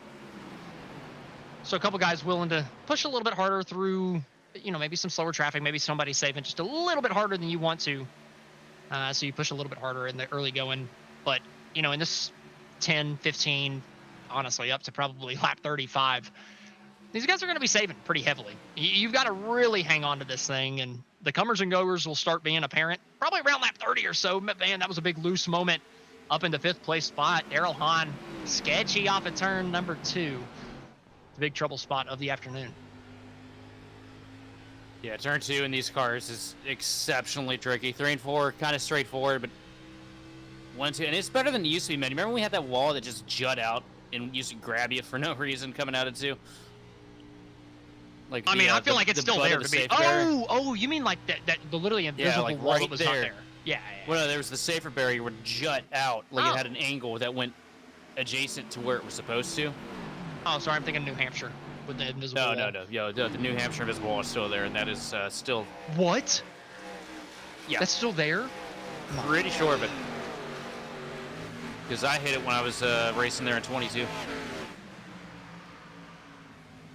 That's 2 years ago. Maybe they fixed it in the last 2 years, hopefully. But to the inside, Thorpe not able to do it. If they're not willing to give it up into turn 1 in the Xfinity car, it's a lot harder to get the move done than it is in the A car. I feel like most of your moves have to be through 3 and 4. You can do it in 1 and 2, but the A car just makes it so much easier with so much more grip that you have to the center of the corner. Even whenever you're on older tires, you still have more to lean on. It feels like through 1 and 2 in the A car. Just there's a lot of tire that you're running on compared to the Xfinity car, so you can kind of get to the inside and at least make something happen, even if they stick it around the outside. But here in the B car, you got to be on the outside because you're going to be flying down the back straightaway. Aaron's dream machine so far. Yeah, I was about to say, she caught a nightmare there. I'd be putting out a dream catcher. Oh man. Oh, battle for the race lead, Justin Smith. He's under pressure. A little bit faster off the corner, but Connor's going to keep his nose in there coming down to turn number 1. He's just going to lift early enough. Back it off. Get a better run through the center of the corner. This is what he's trying to do by lifting a little bit earlier. Got an accident out of turn number 4. Is that Joshua O'Connor that has found the fence, found some damage? Going to get a replay to see what happened to the 26 coming through 3 and 4. Oh, the 22 finds the fence in front of him. Hello, Chastain Hamlin, Xfinity race a couple years ago. Ugh. And the 26 goes spinning. That's rough.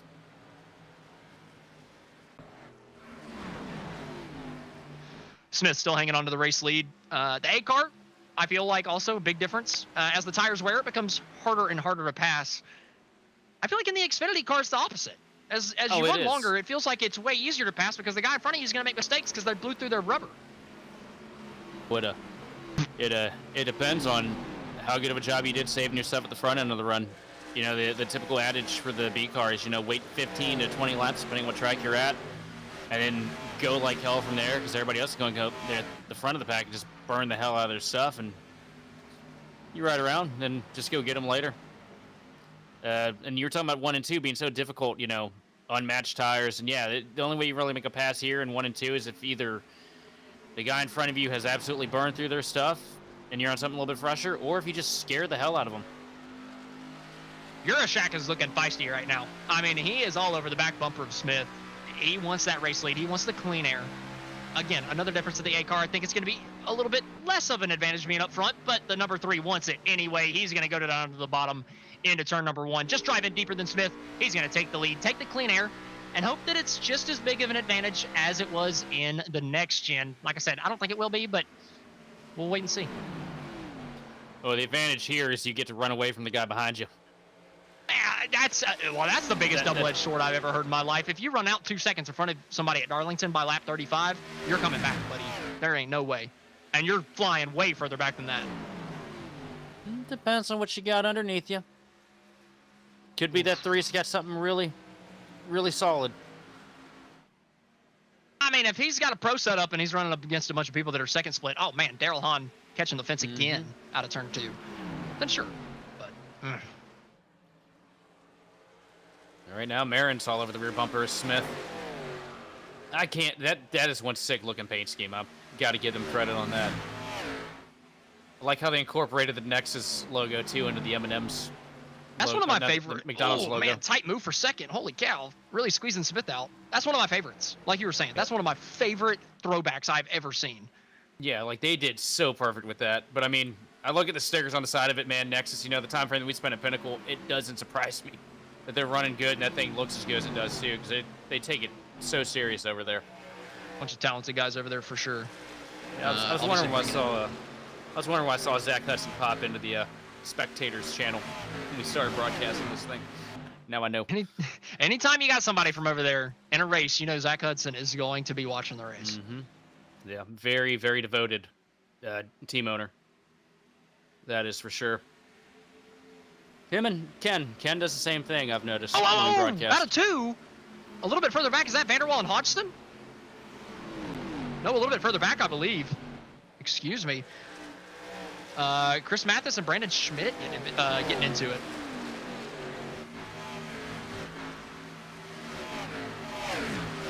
All right, Schmidt was on the pass both of them.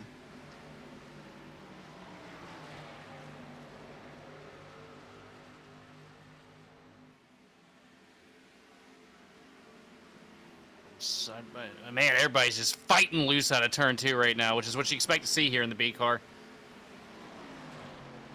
Doesn't help that this race is earlier in the day too than what we saw with the Cup race a little bit ago. Yeah, a little hotter, a little slicker, harder to save tires, as if it's not harder to save already in the Xfinity car. So it just compounds it. After watching the A car or the next gen race, we were talking about how we would rather be out there. I'd rather be out there in the B car. Same. This is better so far, by far. You will in terms find of me what you can do as a driver. Loving it. Yeah, you will find me in these this week at some point. Gotta love just this combo, this car, this track. It really it'll either humble you or make you feel like a god, depending on how much you burn your stuff up and how well you understand it. Ooh, a little bit further back, Mathis is getting passed all the way on the apron of the racetrack. Now slide back up across traffic, a little bit sideways. Oh, Mathis is able to save it. That was so strange coming down into turn number 1. It looked like he was letting Thorpe Jr. go. And he just went too low and lost it coming back up on the racetrack. See what happened here. Now 3 and 4, everything's straight. You see Thorpe gets a really good run behind him. Goes low, it looks like he's trying to give it away to him, and what I think happened is he got down there on that transition from the flat to the banking, and it dumped air underneath the spoiler and de-wedged the car, or underneath the splitter, and just about sent him around. Well, and here's the deal. You can do that in real life, right? And down into turn 1 at the actual Darlington, this week, we'll see people go to that very low banking. We've seen it time and time again. But you cannot do it on iRacing. It does not work at all. I mean, I haven't seen anybody pull it off. So you go down there and you're just going to get loose. If you're Chris Mathis, you're lucky to save that in that instant, putting it all the way down there on the apron.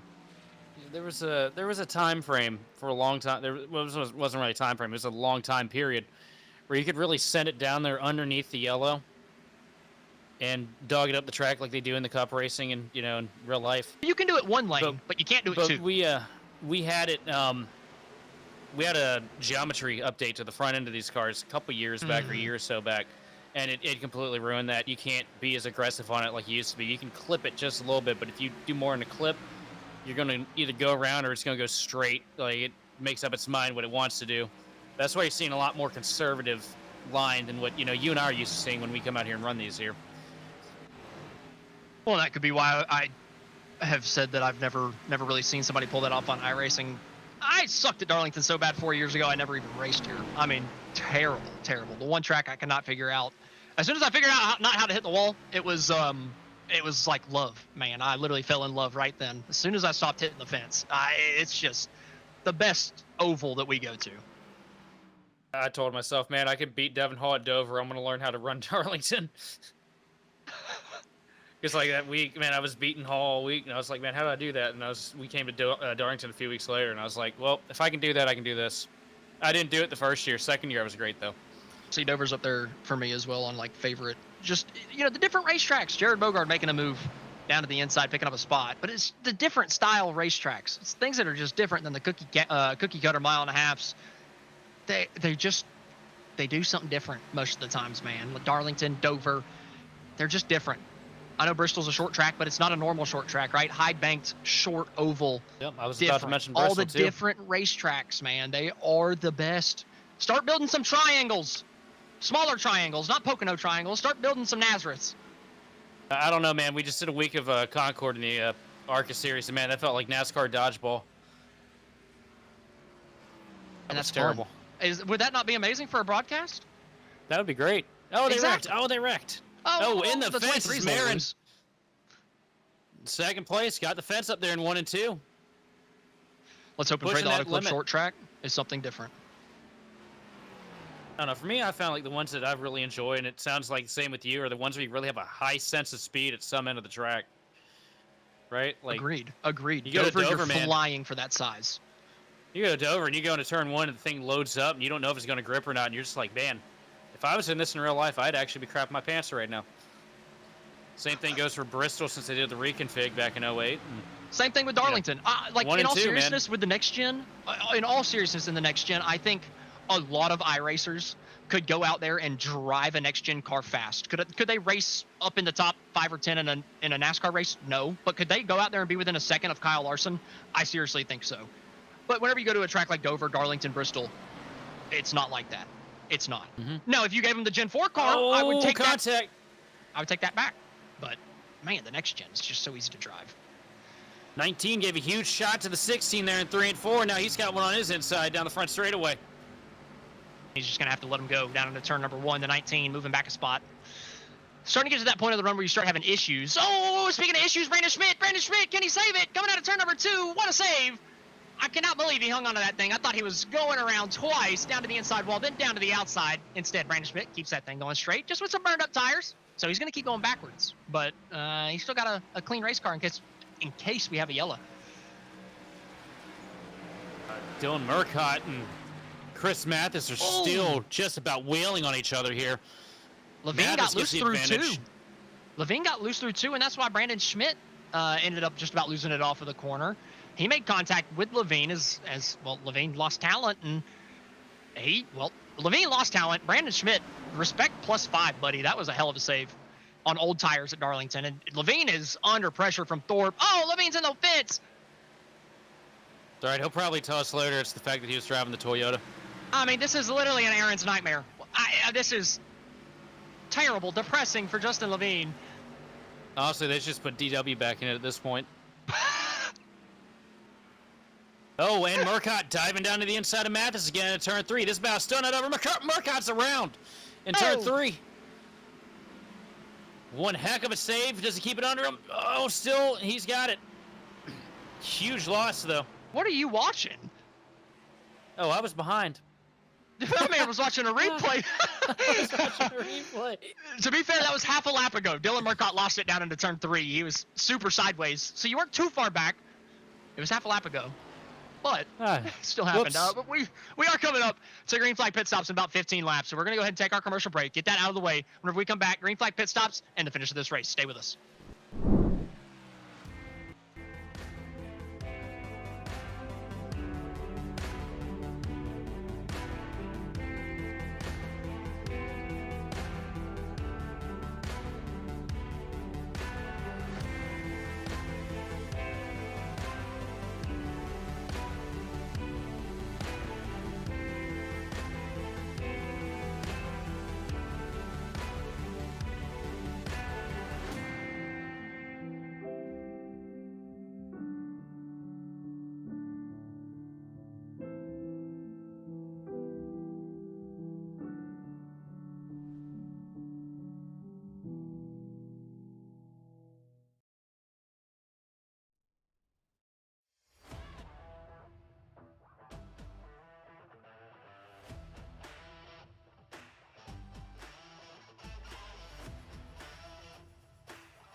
Racing isn't easy, but experiencing it is. iRacing puts you in the driver's seat with the industry's leading sim racing game. Drive on laser scan replicas of the greatest racing circuits from around the world.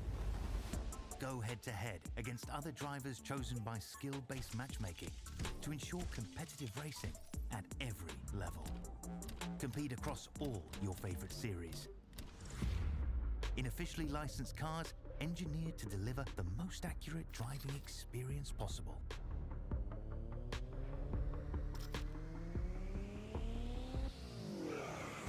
Join a race or host your own with players from across the globe. Race against the computer or in a league with friends. Feel the thrill behind the wheel. Visit iRacing.com.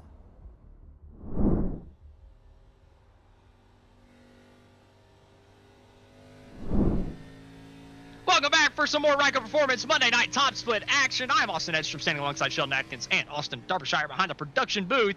We're on board with Dylan Murcott right now because Dylan is on the struggle bus big time. He has blown through those tires, and if you run him too hard for the first 20-25 laps, you're just skating the rest of the way. I can't believe he hasn't wrecked this thing yet with how terrible those tires must be feeling.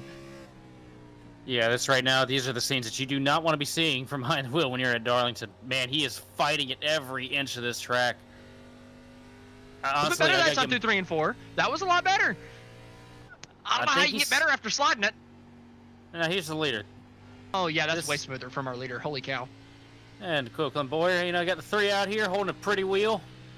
But that's the difference in saving tires and running a little bit too hard at the beginning, right? Like, I mean, if you run exactly like Euroshack is running right now, just barely moving the wheel, really steady on your throttle inputs, that's how you're gonna save your tires. If you're sliding it like you are right now, if you're Dylan Murcott, you probably did this a little bit too much at the beginning.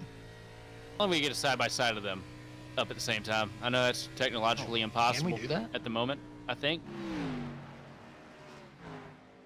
Yeah. Yeah, I'd crash out of here. Y'all know me. And to be fair, they're not in the corner at the same time, so it's not like you're getting a very accurate representation. I don't know. If he keeps sliding it like that, they'll be in the corner at the same time at some point here.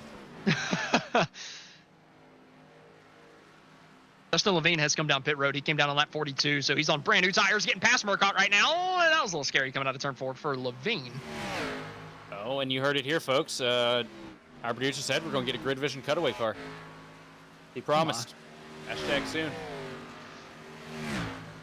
Are we just going to get like a little die cast and plaster GridVision all over it and break it apart, and I'll just turn on my webcam? I'll get a little fan, like one of the little spray fans, and you can just watch the water pellets hit the car to figure out how the air would go. Yeah. Dylan Murcott has come down pit road. He's finally called it quits on those old tires. Probably a smart call. Connor Shack still leading the way, and man, he is flying. I thought that he had probably been blowing through his tires a little fast with how quick he passed Justin Smith, but I was mistaken. He is just gone. Well, do you want to know the good news for Murcott or the bad news? Oh no, he got a speeding penalty? I'm not sure. I'm not looking at that. Oh. No. Good news, bad news. Good news, he's on fresh tires. Now, bad news, he's going to have the oldest tires in the field by the time they drop the flag. And with a car that loose, I don't think there's much you can really do to save it at this point. Euroshack. He's slamming the fence through 1 and 2. Can't do that too many times. B car's not quite as firm as the A car, and well, the lap car in front of him does as well. 53 getting off the racetrack, letting him go on by. Take a look at it here as he goes by. Oh my gosh, the 53 looks like he's got a tire down. I mean, goodness gracious, didn't even turn down to turn number 3.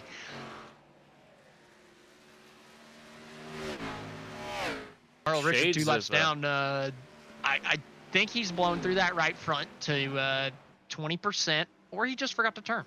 I don't know what to tell you. He entered it really low to let the leader go by, so I'm sure that played into it.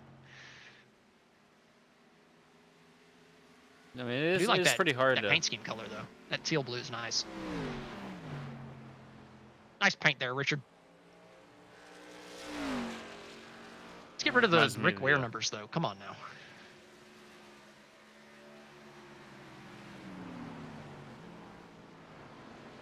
Michael Thorpe coming down pit road. He's pitting from the top 10.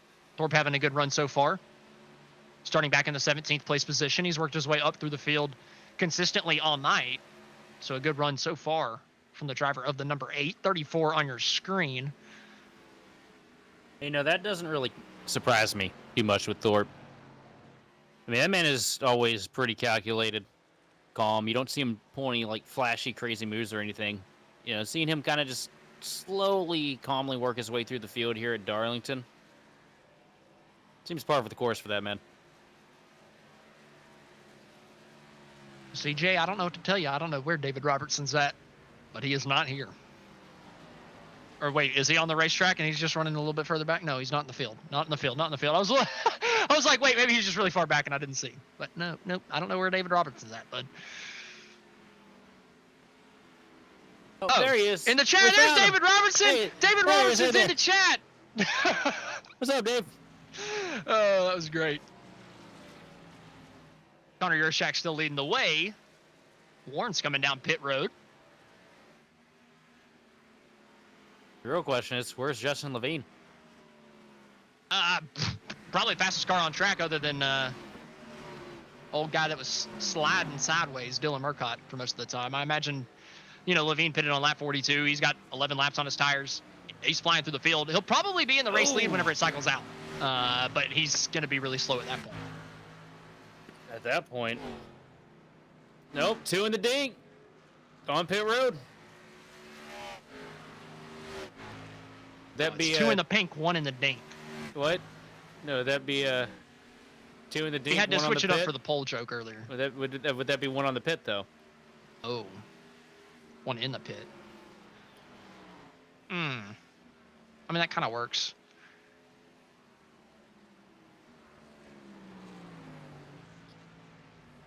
Yershak still staying out on the racetrack. He wants to be, you know, in the B car especially. I said this for the A car, but I think it's more for the B car from what we've been talking about. How much harder it is to save close coming down to pit road. Tough pit road to get down, but those guys made it work. You want to be the last guy on pit road. So if you're the leader, you run it late. You wait until your main competitors come down and show their hand. And then you pit 1, 2, 3 laps after, depending on how big your lead is over. Well, we got a argument at play right now between Michael Thorpe Jr. and Robert Warrens. Well, what's the drama? Pit exit, instead of staying on the bottom, went straight to the middle, coming out turn 2. And Thorpe was there and did not like that very much. Hopefully there's no damage. It's a tough pit exit. You know, I'll give Warrens a little bit of a break. This is a very tough pit road to get off of and stay as low as possible while keeping speed. But still got to do it, right? You can't blend into traffic. But you know, I think they're both A-okay. I don't see any damage on the nose of Thorpe, so I think he'll be all right. No issue, but I think Thorpe. Oh, Mogard. Oh man, is he gonna make it? Holy crap! That is the most aggressive. If it sticks, that's the most aggressive entry I've seen for Darlington, and it has stuck. I've seen people get pretty daggum low, but that was. I'm gonna have to try that out. That was.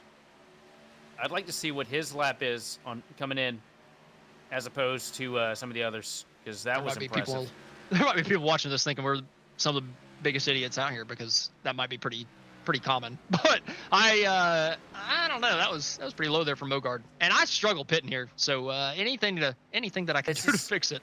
It's the amount of speed he carried coming in like that. Because like I feel like I tried to pit here and I just about flip it. Looking like Josh Berry coming through turn 3. Yeah, I take the LaJoy line. Oh no. That poor man. I've never seen somebody go from 0 DNFs to this so quickly. I really hope he gets it back together, man. Always been a big fan of the LaJoys. I mean, obviously Randy, Corey, heck, we used to race against Casey all the time. That was real cool. I think he felt the pressure from Carson Hocevar and folded a little bit, to be honest with you. I think it was a combination between the pressure and look. You're not going to tell me that guys that are on loan from Trackhouse aren't getting more money. Euroshack. Put into their Euroshack's coming up pit road. Euroshack just about sliding in. Oh my word! Euroshack just about clobbered the barrels. That would have thrown the race away. Instead, it ends up being the most aggressive, perfect pit entry, carrying as much speed as he possibly could down into it. On board here as he dives down and off a 3. Just barely. Oh my God. He's sideways that whole time. It's tough to tell from that nose cam, but I'm telling you, the back end stepping out. He's smoking his tires coming down there. It's hard with the fixed nose cam to really do it justice. Trust me, that was aggressive. Here comes Marin diving it down, nice and tidy, close to the wall. And to the lead. Going ahead and say it. Trent Dinkel. It's maybe been a little overused tonight, so Trent Dinkel up in the race lead. Or wait. Not yet. Not yet. He's still got another lap to go. Oh, wait. Okay. Excuse me. What? Oh, yeah. Marin was in there, yeah. Yeah. Excuse me. Fair enough. Dinkel will be in the race lead more than likely. He was a little ways behind Marin, so maybe if the pit road entry was a little bit better from Sebastian, he could hang on to it on the newer tires. But we'll have to wait and see. As Trent Dinkel's coming down into turn number 1, I should say. And Marin's just now leaving the pit box. Yeah, not even close. Trent Dinkel to the race lead. He had pitted way earlier, so that was bad. Bad on that with Marin, because there was no way he was going to even come out close. Marin's just now coming onto the backstretch. Bad news for Dinkel, though. Euroshack is only 3.5 seconds back from closing real quick. And that was because of the pit entry from Euroshack. That was ridiculous. And David Robinson did say in the chat that he threw the race away last race because he missed it. Missed the pit entry while leading. If I missed the pit entry and threw away my race last time, I dang well for sure I'd throw away my computer. would have backed it up another 500 feet than what he did tonight. But he just makes the move on Thorpe, a little sideways from Thorpe, losing the spot. But Euroshack was the fastest in that first stint and on the newest tires. So going to be a pretty easy pass for him to make, but Thorpe Jr. running up in 5th. Thorpe really doing a good job cutting his way through this thing tonight.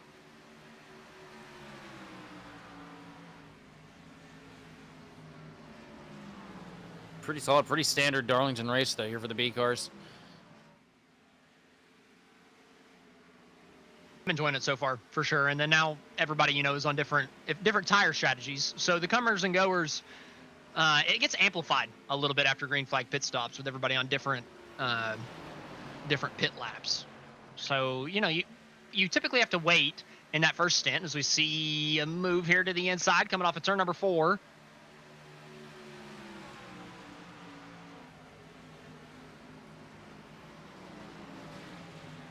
Coming down into turn number 1, still side by side. The 99 makes the move, slides it across the nose of the 15, coming through the exit of turn number 2. That was in the wall, the 3. Euroshack into the fence in the center of 3 and 4 as he's trying to get by the 7 of Hahn. I don't know how bad the damage is, if he tore it up any or not. It's hard to see from this angle. He did get it pretty good, but yeah, I don't think it's broken. It's scratched.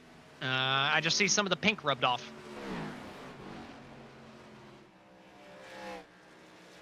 Yeah, you just don't want to...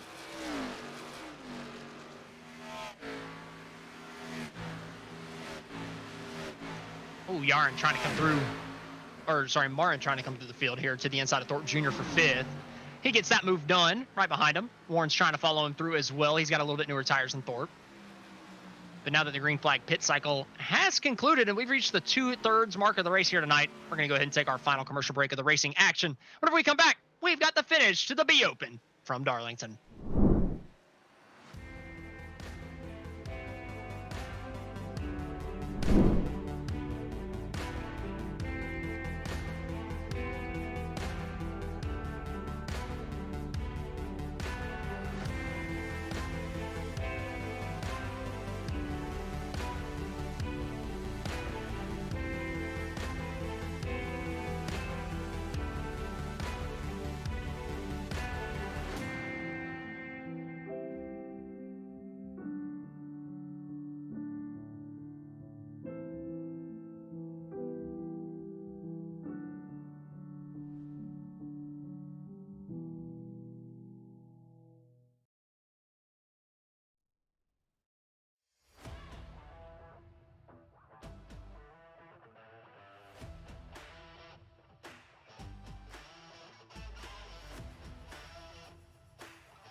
Racing isn't easy, but experiencing it is.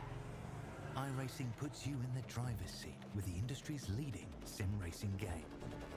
Drive on laser scan replicas of the greatest racing circuits from around the world. Go head-to-head against other drivers chosen by skill-based matchmaking to ensure competitive racing at every level.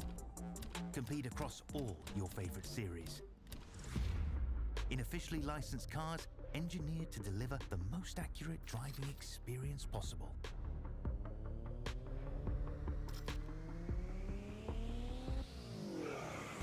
Join a race or host your own with players from across the globe. Race against the computer or in a league with friends. Feel the thrill behind the wheel. Visit iRacing.com.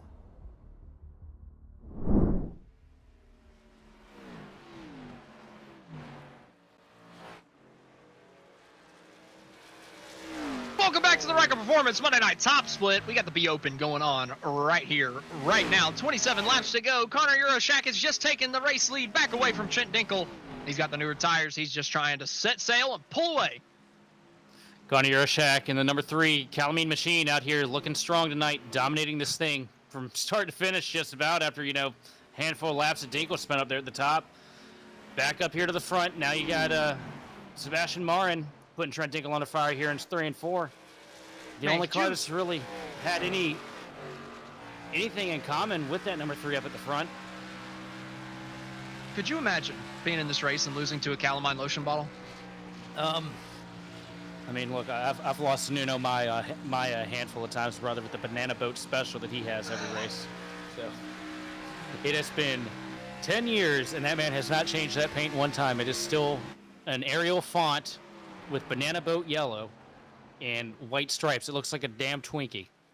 Sebastian Marin making the pass down into turn number 3. Trent Dinkle makes it easy on him. Doesn't fight it too hard. Sebastian trying to get up there and challenge Euroshak. Does he have the tire to do it? I don't know, man. Euroshak's just been so good. I mean, he hasn't thrown a bad tire all race. A little bit of contact with the wall passing somebody earlier, but hey, it's Darlington. That's par for the course. But aside from that, Marin has one lap fresher tires. Oh, and Justin Levine has waved the white flag. He is out of this thing tonight. We maybe miss an incident. He's got significant right front damage. Oh, he got walled apparently. Oh yeah, big time, big time. Down to the 3.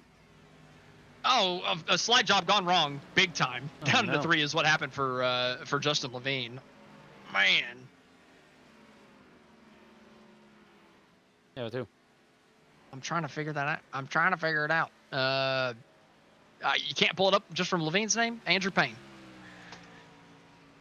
Oh, Levine's in pain now. Oh my goodness, he was in pain whenever they got squished together in the wall down into turn 3. I'm gonna assume it's the 93 machine back here. Yep, dives down to the bottom. Inside of his car here for just a moment. Not cleared. Yeah, just completely cleared himself like Levine wasn't up there. I mean, that's not even close, man. That's more than just a quarter panel. I just don't know if you needed to pull the slide job, right? Like Levine's on the oldest tires. I think that's a pretty easy pass. You could have probably gave him a light tap into 3 and he would have gotten out of the way.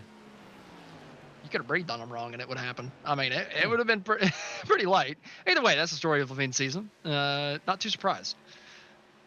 But hey, we like to, we're a little bit of homers up at the booth sometimes, but we also like to poke fun. And, well, if you run with the squirrels, sometimes you get kicked in the nuts. So maybe you should stop running with the squirrels. Good news for the 23 machine of Marin. Euroshak's starting to get himself caught up to lap traffic here as you see him get by the 19 of Murcott. And Murcott is still dead loose. Oh my gosh. We're getting to that point on the tires, right? He pitted, lap 40 beforehand, and we're at that point in the run now. So No, he pitted. Yeah. Sorry, he pitted 46. So he 47. pitted a little bit later.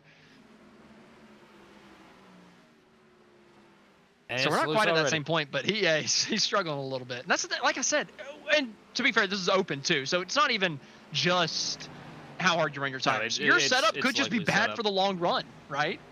If you have it set up to be neutral in the short run, you're gonna be unbelievably loose late. You got to set it up tight a little early.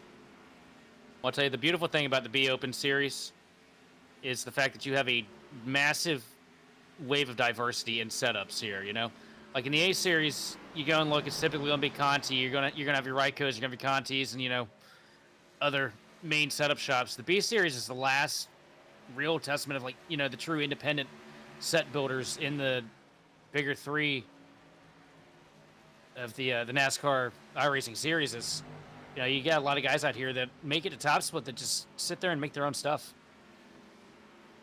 And David, some of them. David, you got a fair point about the acting like these guys build their own set. That's a very fair point. But at the same time, maybe I'm, okay, talking to the set builders at these setup shops. I've seen a ton of times at Darlington where people are just dumb loose after 25 laps, and I think it's because some of these setup shops don't know how to build for a racetrack like this. That's ultimately what it comes down to.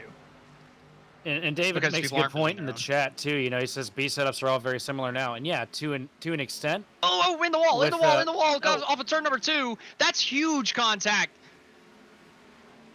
I can't quite tell who it is Rough hit off the for fence. Engel, Clinton Engel. It's big contact for Clinton Engel. He was in the fence before you even get off the corner, and then you use the wall to curve off, and it's never good. No, what I was saying was, some of those guys that sit there and tinker with their own stuff, mashing buttons, some of them can be off pretty far. Oh, yeah. From where they need to be. And I've been one to do that myself. I will be happy, though, when we finally get the geometry changes and the aero model updates to this car. Because, God, it needs an overhaul. And they're definitely... Oh, Jared Mogart making a move down to the inside. Coming down into turn number 1, trying to get that spot back. Oh, that's going to be tight. Entering the corner, he has to back off. A little bit of Constantina effect down into the corner. They're going to spread back out.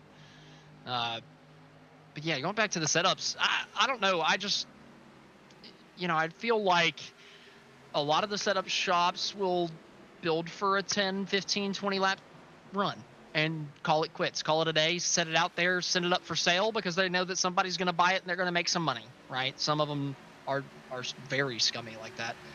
So you got to do your research on what ones are actually fast, what ones are good week in, week out, because sometimes you could come in here and buy a really poor setup shop setup and just be wrecking loose and have absolutely no idea what's going on.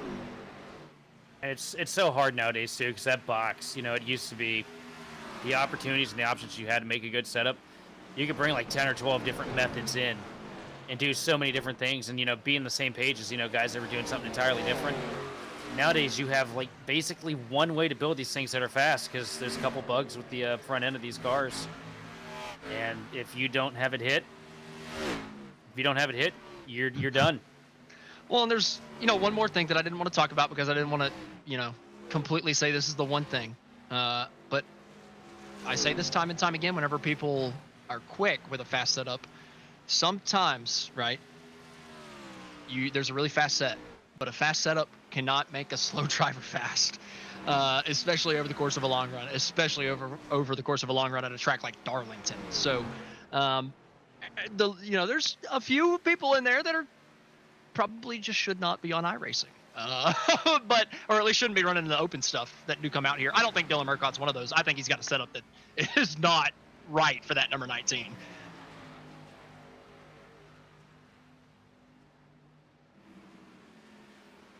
He's definitely swatting flies in the cockpit right now, that's for sure.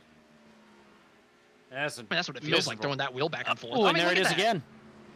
Again, off of turn number 2, throwing the fenders back and forth. And it is a miserable feeling here because you already are on eggshells every second of every lap here at Darlington. And if you have a bad setup, or something's not right, or you've overdrove it, man, it is absolutely just terrifying.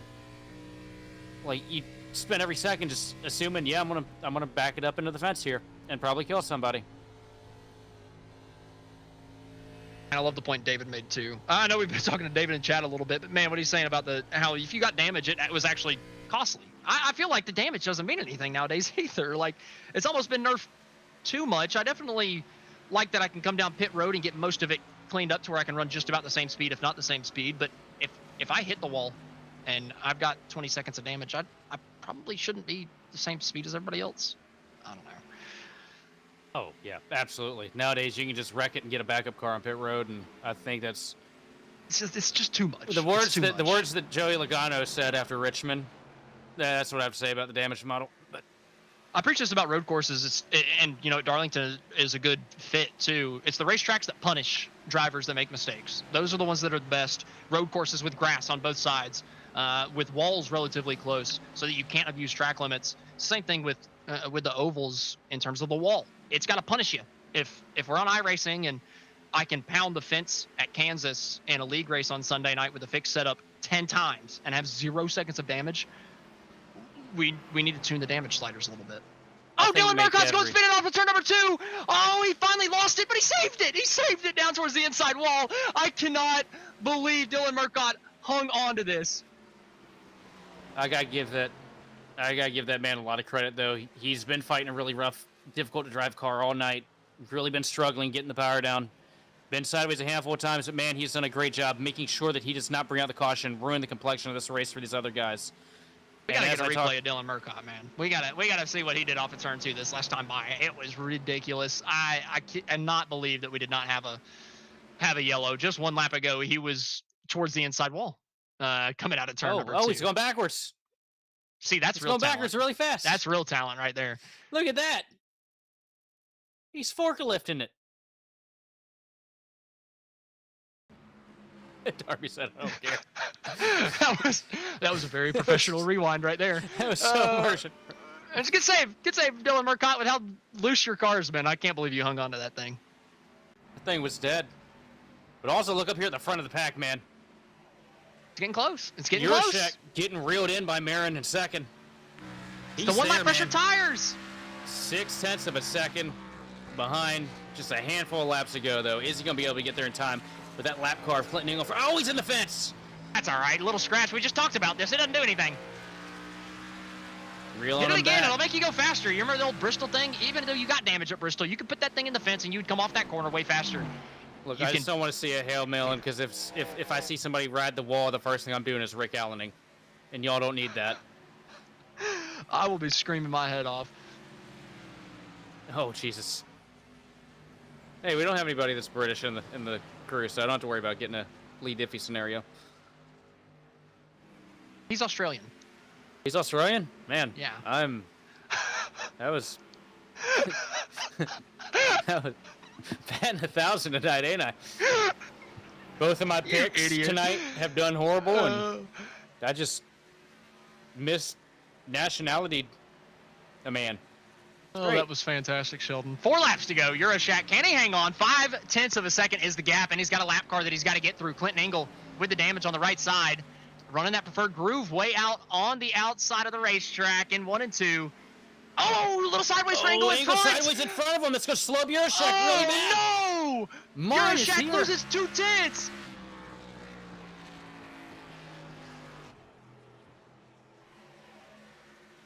Thorpe is on pit road right now. Oh, no. What in the world happened to Thorpe?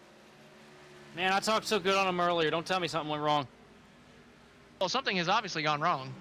Well, obviously. Obviously, something has happened. Oh, did he get sent? Oh, Warren's punted him down into 3. Oh, he didn't let him go. He just wrecked him down into the corner. Here's a... Yeah, I don't have words for that one right now. What? Why'd he do that? I don't think that was necessary. There must have been something that happened earlier that got under Warren's skin. At least I hope there was. I reversed my replay 16 times speed a couple laps back, and I didn't find anything for about 10 laps, so I don't know what to tell you. Either way, Juracek's coming up to take 1 to go. Marin also had to get past the lap car, so it slowed him up a little bit. Coming to 1 to go, it's going to be tough for him to make up 0.5. It's going to be A mistake from Urashak, or nothing? It's going to need to be a huge mistake from Mogard, that lap car in front of him, and I don't think Mogard's going to do it. He's been running pretty clean tonight. I think you can sign that check and give it to Urashak at this point. Mogard, I think, is a little bit far enough in front where it's not going to matter. Urashak's not getting the dirty air. Oh! Marin hard in the water, too. And that's going to seal it. That is going to seal it for Urashak. I mean, it's 0.4 of a second, but Marin is not going to be close enough to do anything. It's not going to be a slide job. It's not going to be a bump and run. It's going to be the Calamine Lotion Machine coming out of turn number 4. Connor Urashak is going to win from Darlington. The Calamine Machine in victory lane. What a dominating performance.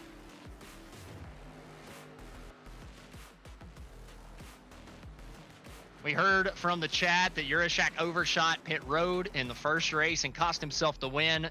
I thought he was going to do it here in the second race tonight. Just made pit road, but he was the quickest on the night on even tires with everybody. And then at the end, he was able to hold on to the track position with a little bit older tires than Marin. And Urashak is going to bring home the victory tonight in that number 3 pink Calamine Lotion car. I'm gonna just go on a limb and assume that that was a Nexus car too. I'm pretty sure, which that's cool to see, man. That they still have a lot of speed. You don't see them in as many races as you used to. Well, we're gonna go ahead and jump into our final commercial break of the action tonight. Whenever we come back, we're gonna hope to get in touch with our top 3 if any of them decide to join the Discord.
Welcome back to the Ryco Performance Monday Night Top Split. We have just got the B Open finish, so the night is done. But we do have an interview or two to give at the end of the night. But we're going to do our race rundown first. Connor Urashak is your race winner. Sebastian Marin in second. Trent Dinkle in third. Justin Smith fourth. Daryl Hahn in fifth. Robert Warren sixth. Nolan Hodgson in seventh. Nate Nicholson eighth. John Vanderwall in ninth. And Adriano de Aguilar Gomez in 10th.